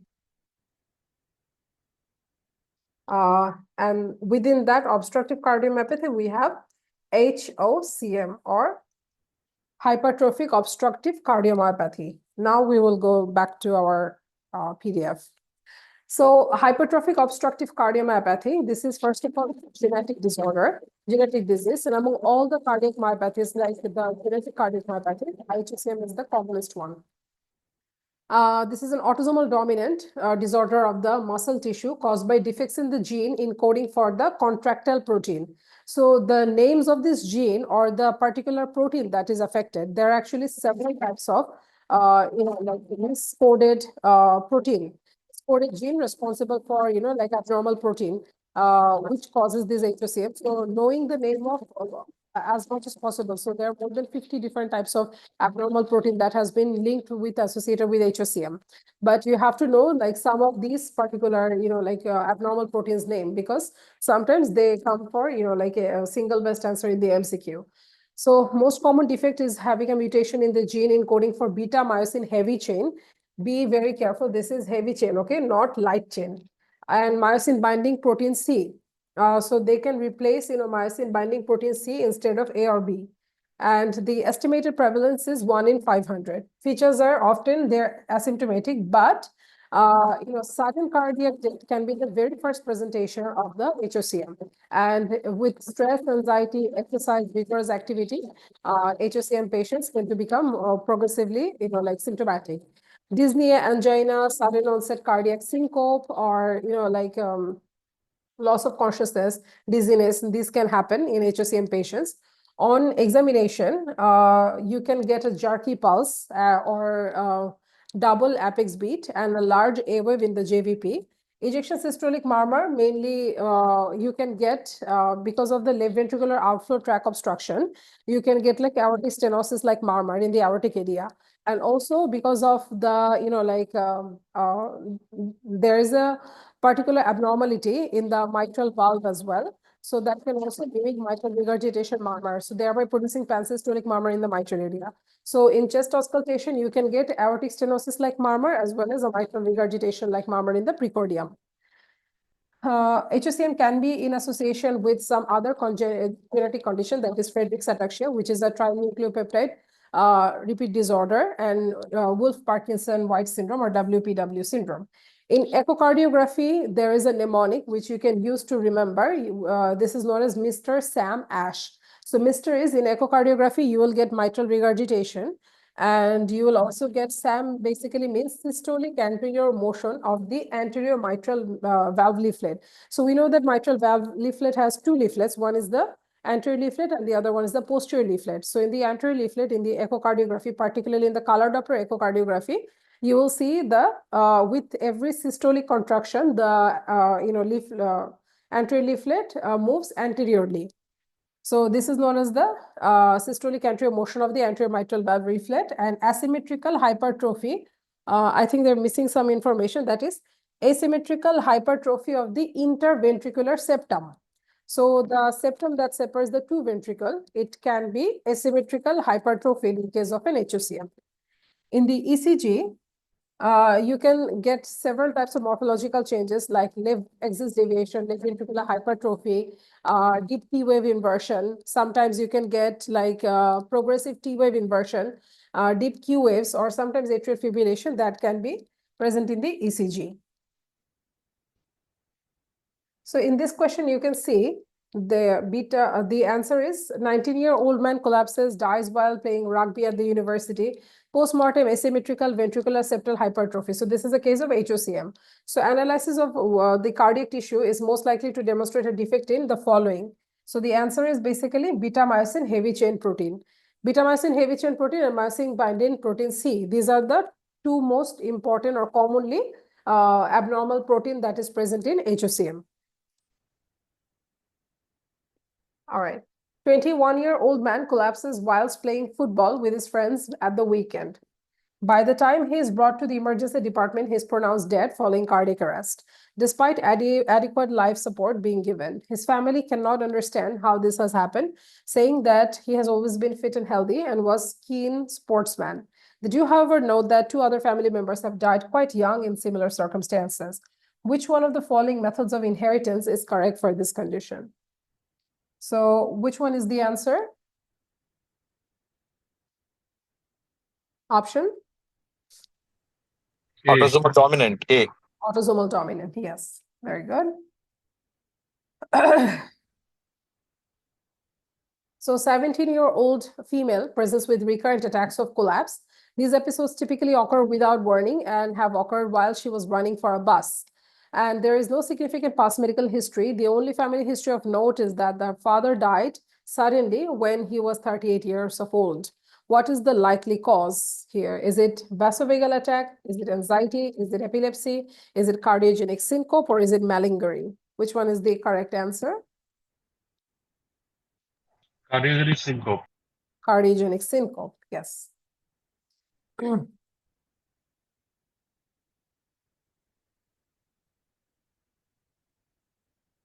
Which one of the following cardiac condition is most associated with a louder murmur following the Valsalva maneuver?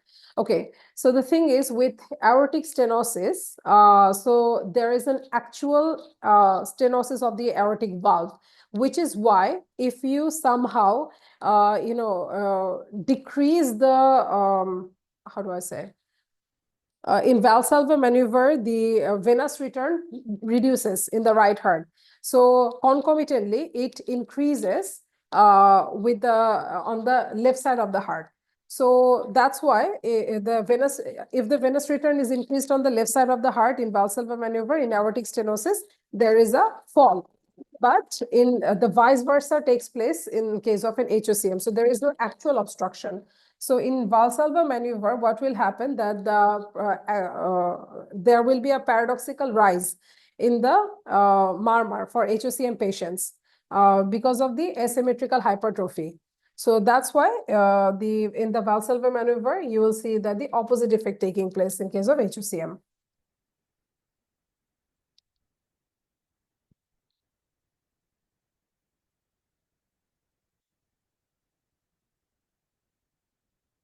Okay. So there are some of the poor prognostic factor.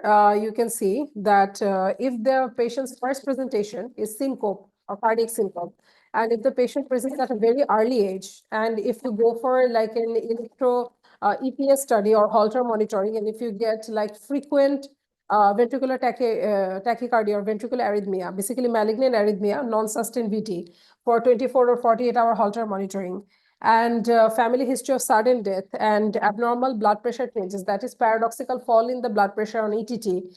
These are all poor prognostic factor for HOCM patients. Apart from that, the septal thickness, the more the septal wall thickness, the more worse prognosis that is associated. So septal wall thickness is also associated with a poor prognosis.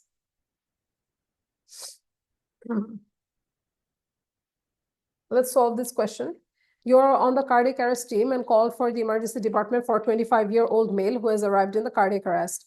He collapsed while playing football. His brother is present. He reports that the father died suddenly in the 30s, and they were later told that he had hypertrophic obstructive cardiomyopathy or HOCM. Screening had been discussed with both his children, but this has not happened yet. Assuming the diagnosis is the same, which one of the following is likely to confer the poorest prognosis?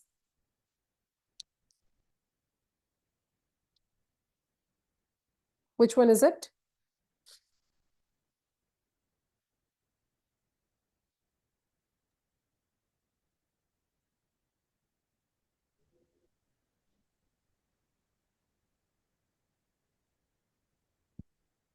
Increased blood pressure.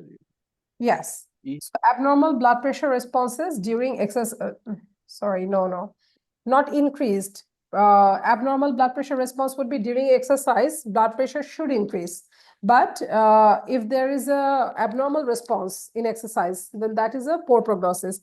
So this is a normal response. Genetic mutation with troponin T. So certain genetic mutation can also be associated with a poor prognosis. And among that, with troponin T genetic mutation, this is actually poor prognosis. This has not been mentioned in the list. That's why I think you have missed the answer. More than 30 millimeter. If the septal wall thickness is more than 30 millimeter or 3 centimeter, that is associated with a poor prognosis. Okay. Least associated with the poor prognosis in HOCM.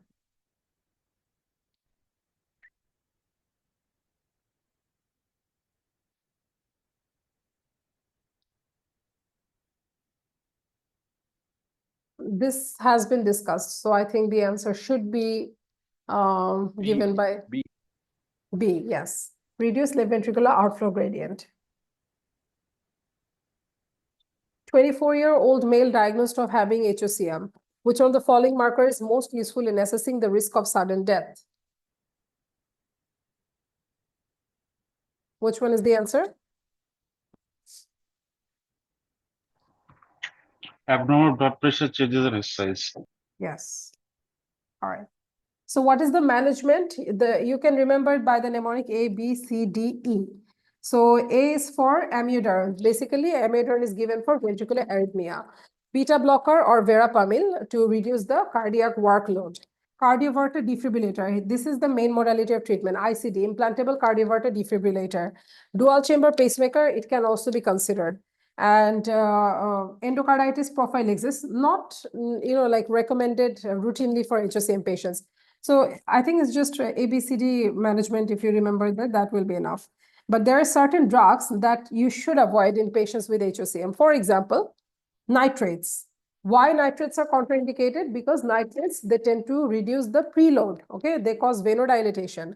So if you give a patient, HOCM patient nitrate, it will cause fall in the preload, and thereby it will cause myocardial suppression.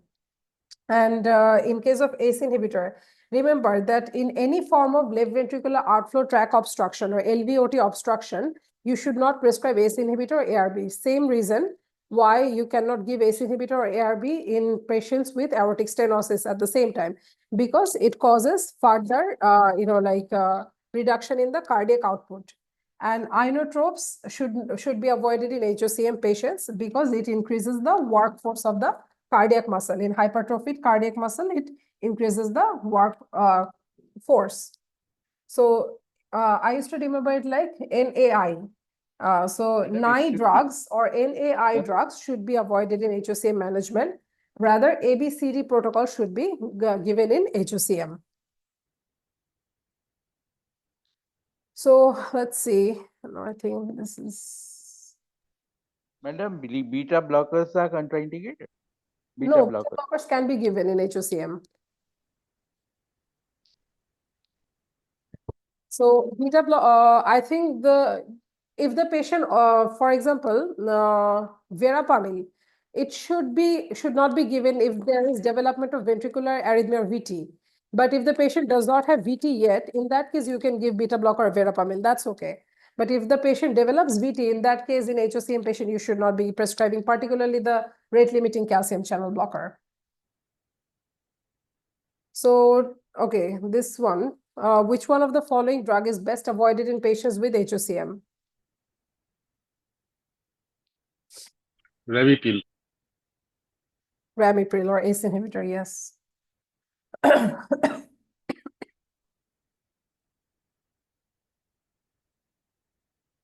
Okay.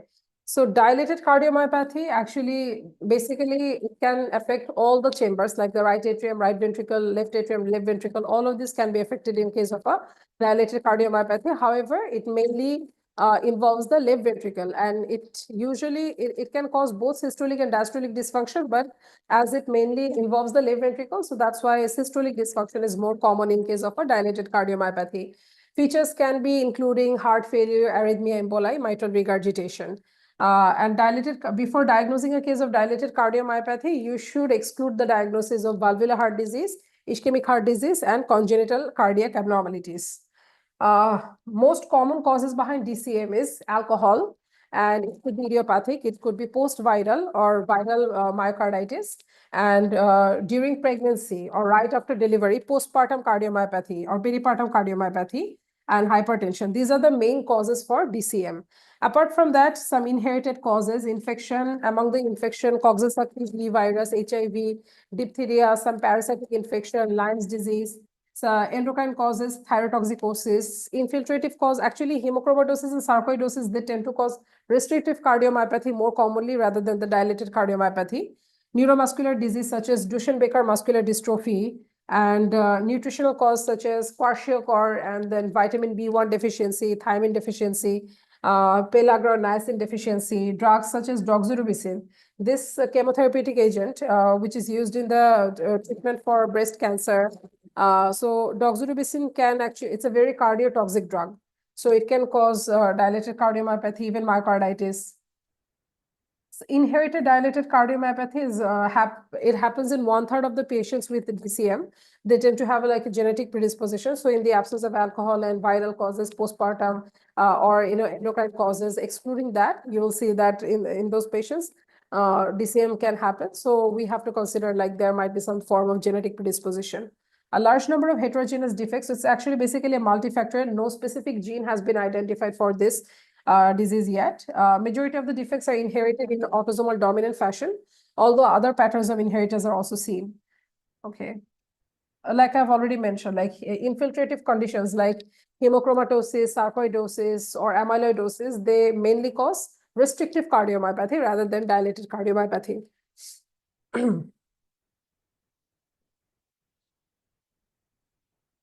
I think this one is quite important. You can just go through this. It's also mentioned in your book in the question answer section. Viral causes of myocarditis.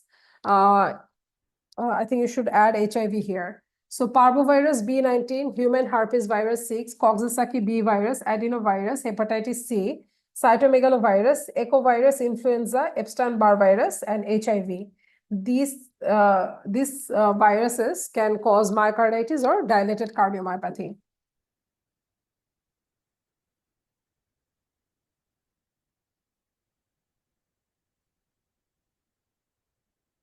So an obese 45-year-old male with known hyperlipidemia and peripheral vascular disease presents with right parietal ischemic stroke. He reports trouble sleeping and laying flat at night that began after a flu-like illness 3 months ago, and reports some exertional dyspnea. Which one of the following investigations are more likely to find the cause of the stroke? So what does that indicate? What is the patient having?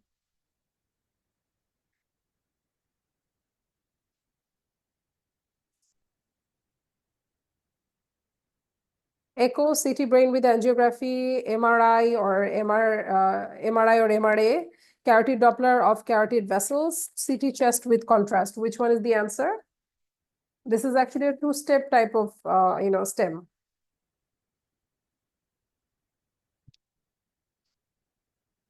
Although the patient has like all the risk factors, for example, male patient with the dyslipidemia and peripheral vascular disease now presenting with ischemic stroke, but at the same time, we see that on history, there is a prodromal viral or flu-like illness, and now the patient has exertional dyspnea and probably trouble sleeping. That means basically paroxysmal nocturnal dyspnea, and laying flat, that means orthopnea. So that means patient is having features of heart failure.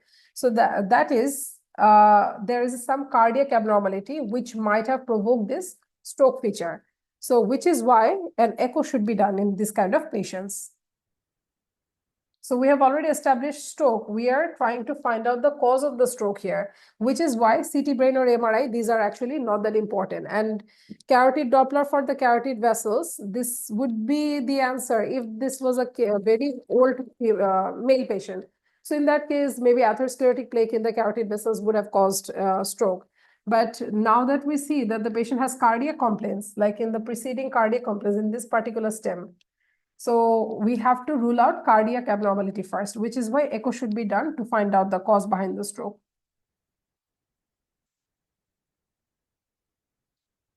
The answer is probably selenium. Okay.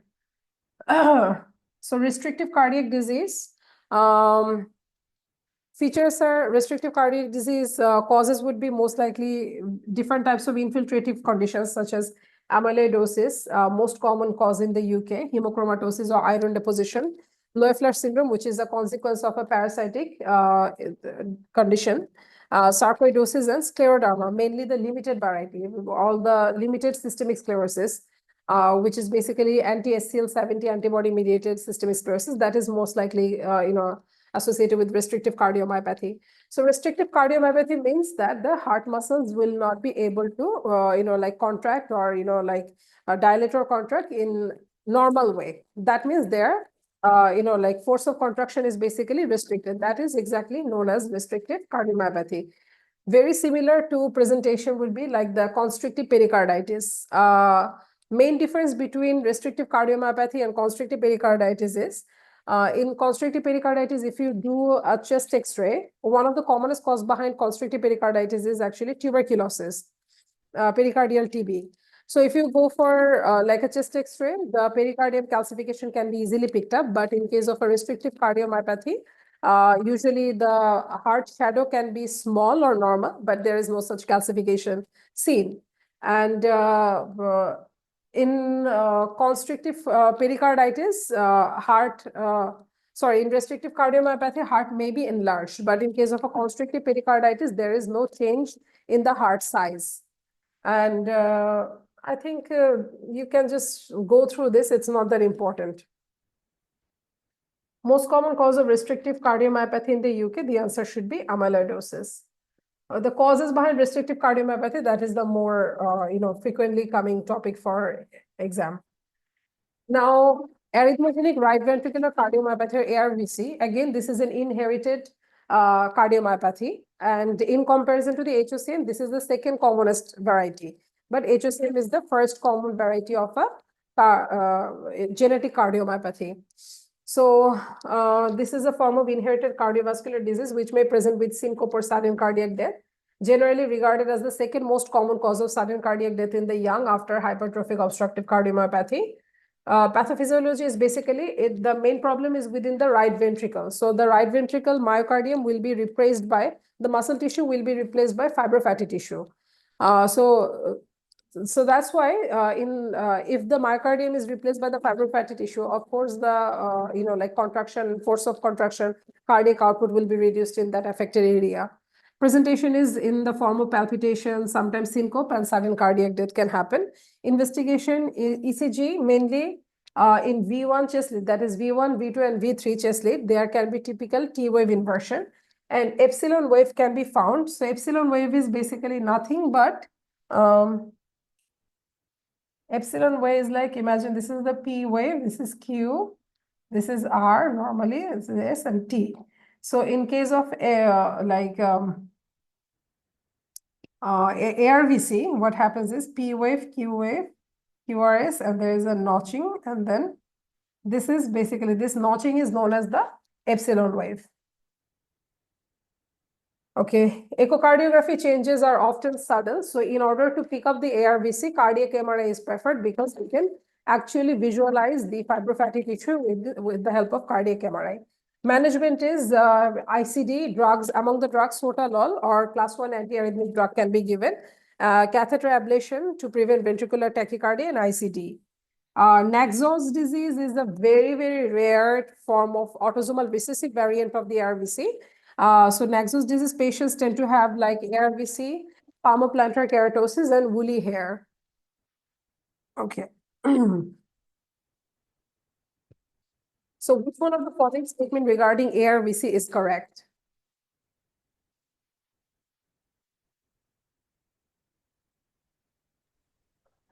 It is characterized by fibroid infiltration of right ventricular myocardium. Yes. Right.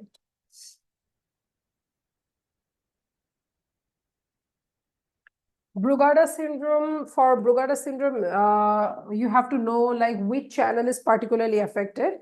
That sometimes come in the exam. So Brugada syndrome is a form of inherited cardiovascular disease, which may present with sudden cardiac death. This is inherited in autosomal dominant fashion. And most of the structural disease actually inheritance is basically autosomal dominant. Estimated prevalence is, you can see 1 in 5,000 to 10,000. So it's very, very rare. It's more common among the Asians. Pathophysiology is a large number of variants exist. Around 20 to 40% cases are caused by mutation in SCN5A gene. This is important information. And sodium ion channel protein is abnormal here. So these two are the most important information from Brugada syndrome. Apart from that, in ECG, in V1 to V3 lead, you can see ST elevation for more than 2 millimeter, along with that right bundle branch block. So I think these two are actually the most important, information from the ECG changes. ECG showing Brugada pattern, most marked in the V1, which has an incomplete right bundle branch block and not needed anyway. Management for Brugada is ICD. Any familial inherited cardiomyopathy condition who have like a high risk of SCD, ICD can be implanted prophylactically.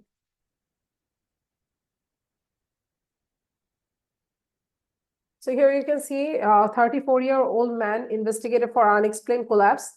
Resting ECG shows convex ST elevation in V1 to V3 and a partial right bundle branch block pattern. Most likely diagnosis should be Brugada syndrome. Okay, myocarditis, it's the causes behind DCM and myocarditis is very much similar. You can see that among the viral causes, Coxsackie virus, HIV, cytomegalovirus, bacteria would be diphtheria, clostridia, spirochetes would be Lyme's disease, protozoa, Chagas disease, toxoplasmosis. It could be autoimmune drugs. Among the drugs, doxorubicin. Presentation is usually in young patient with acute history, chest pain, shortness of breath, palpitation. These are the common presentation. Treatment is usually in the form of rest, hydration, analgesic, and in refractory cases, steroids can be given and treatment of the underlying cause. Okay, least associated with myocarditis, answer will be leishmaniasis. All right, so I think that's about it. Heart failure was actually discussed in the first class. So just for like a very quick recap, so once you go back home or once you start reading after my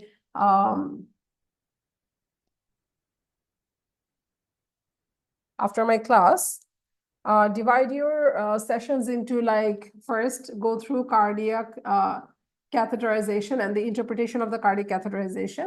I would want you to focus secondly on the congenital heart disease. It's actually 1-star topic important. Cardiac catheterization is more important. It's a 4-star important topic.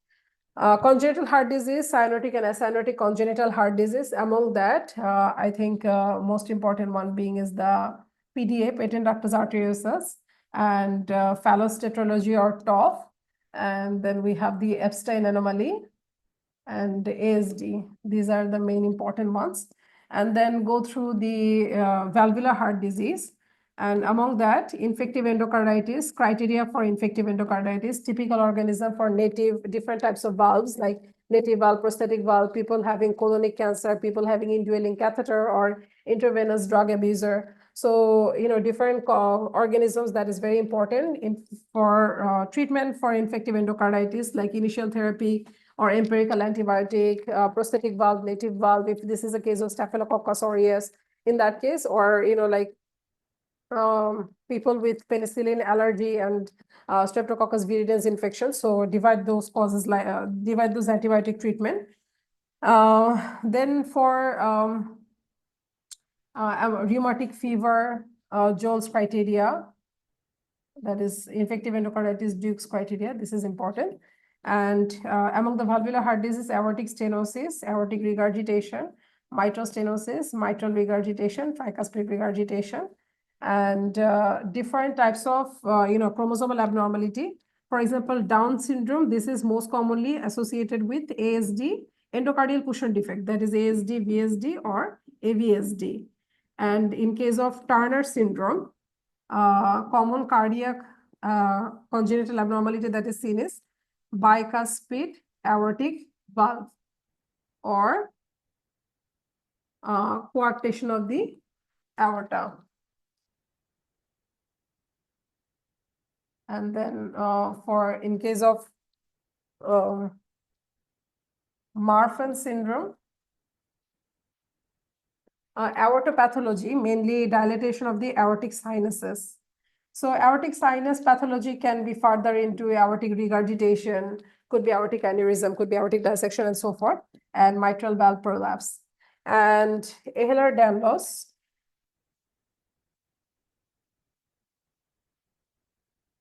aortic regurgitation, mitral valve prolapse, and so forth. So these are some of the, congenital abnormality and associated type of cardiac abnormalities. You should just go through briefly. From the valvular heart disease, then in terms of your fourth topic should be, that is the cardiomyopathy. And from the cardiomyopathy, HOCM is 5-star important topic. Very, very important. The abnormal protein. So abnormal protein and presentation of the HOCM, drugs to give and drugs that should not be given in HOCM patients. These are particularly very important. And then dilated cardiomyopathy is 3-star important topic. Restrictive cardiomyopathy is 1-star important topic. However, you should not skip that. And then we have the myocarditis and so forth. So these are all the things that have been discussed today. Hopefully give it a read once you're done with my class and maybe take a break and try to solve some questions. In the next class, I will be seeing you. I hope to see you in the next class. Till then, take care. And if you have any questions, please let me know.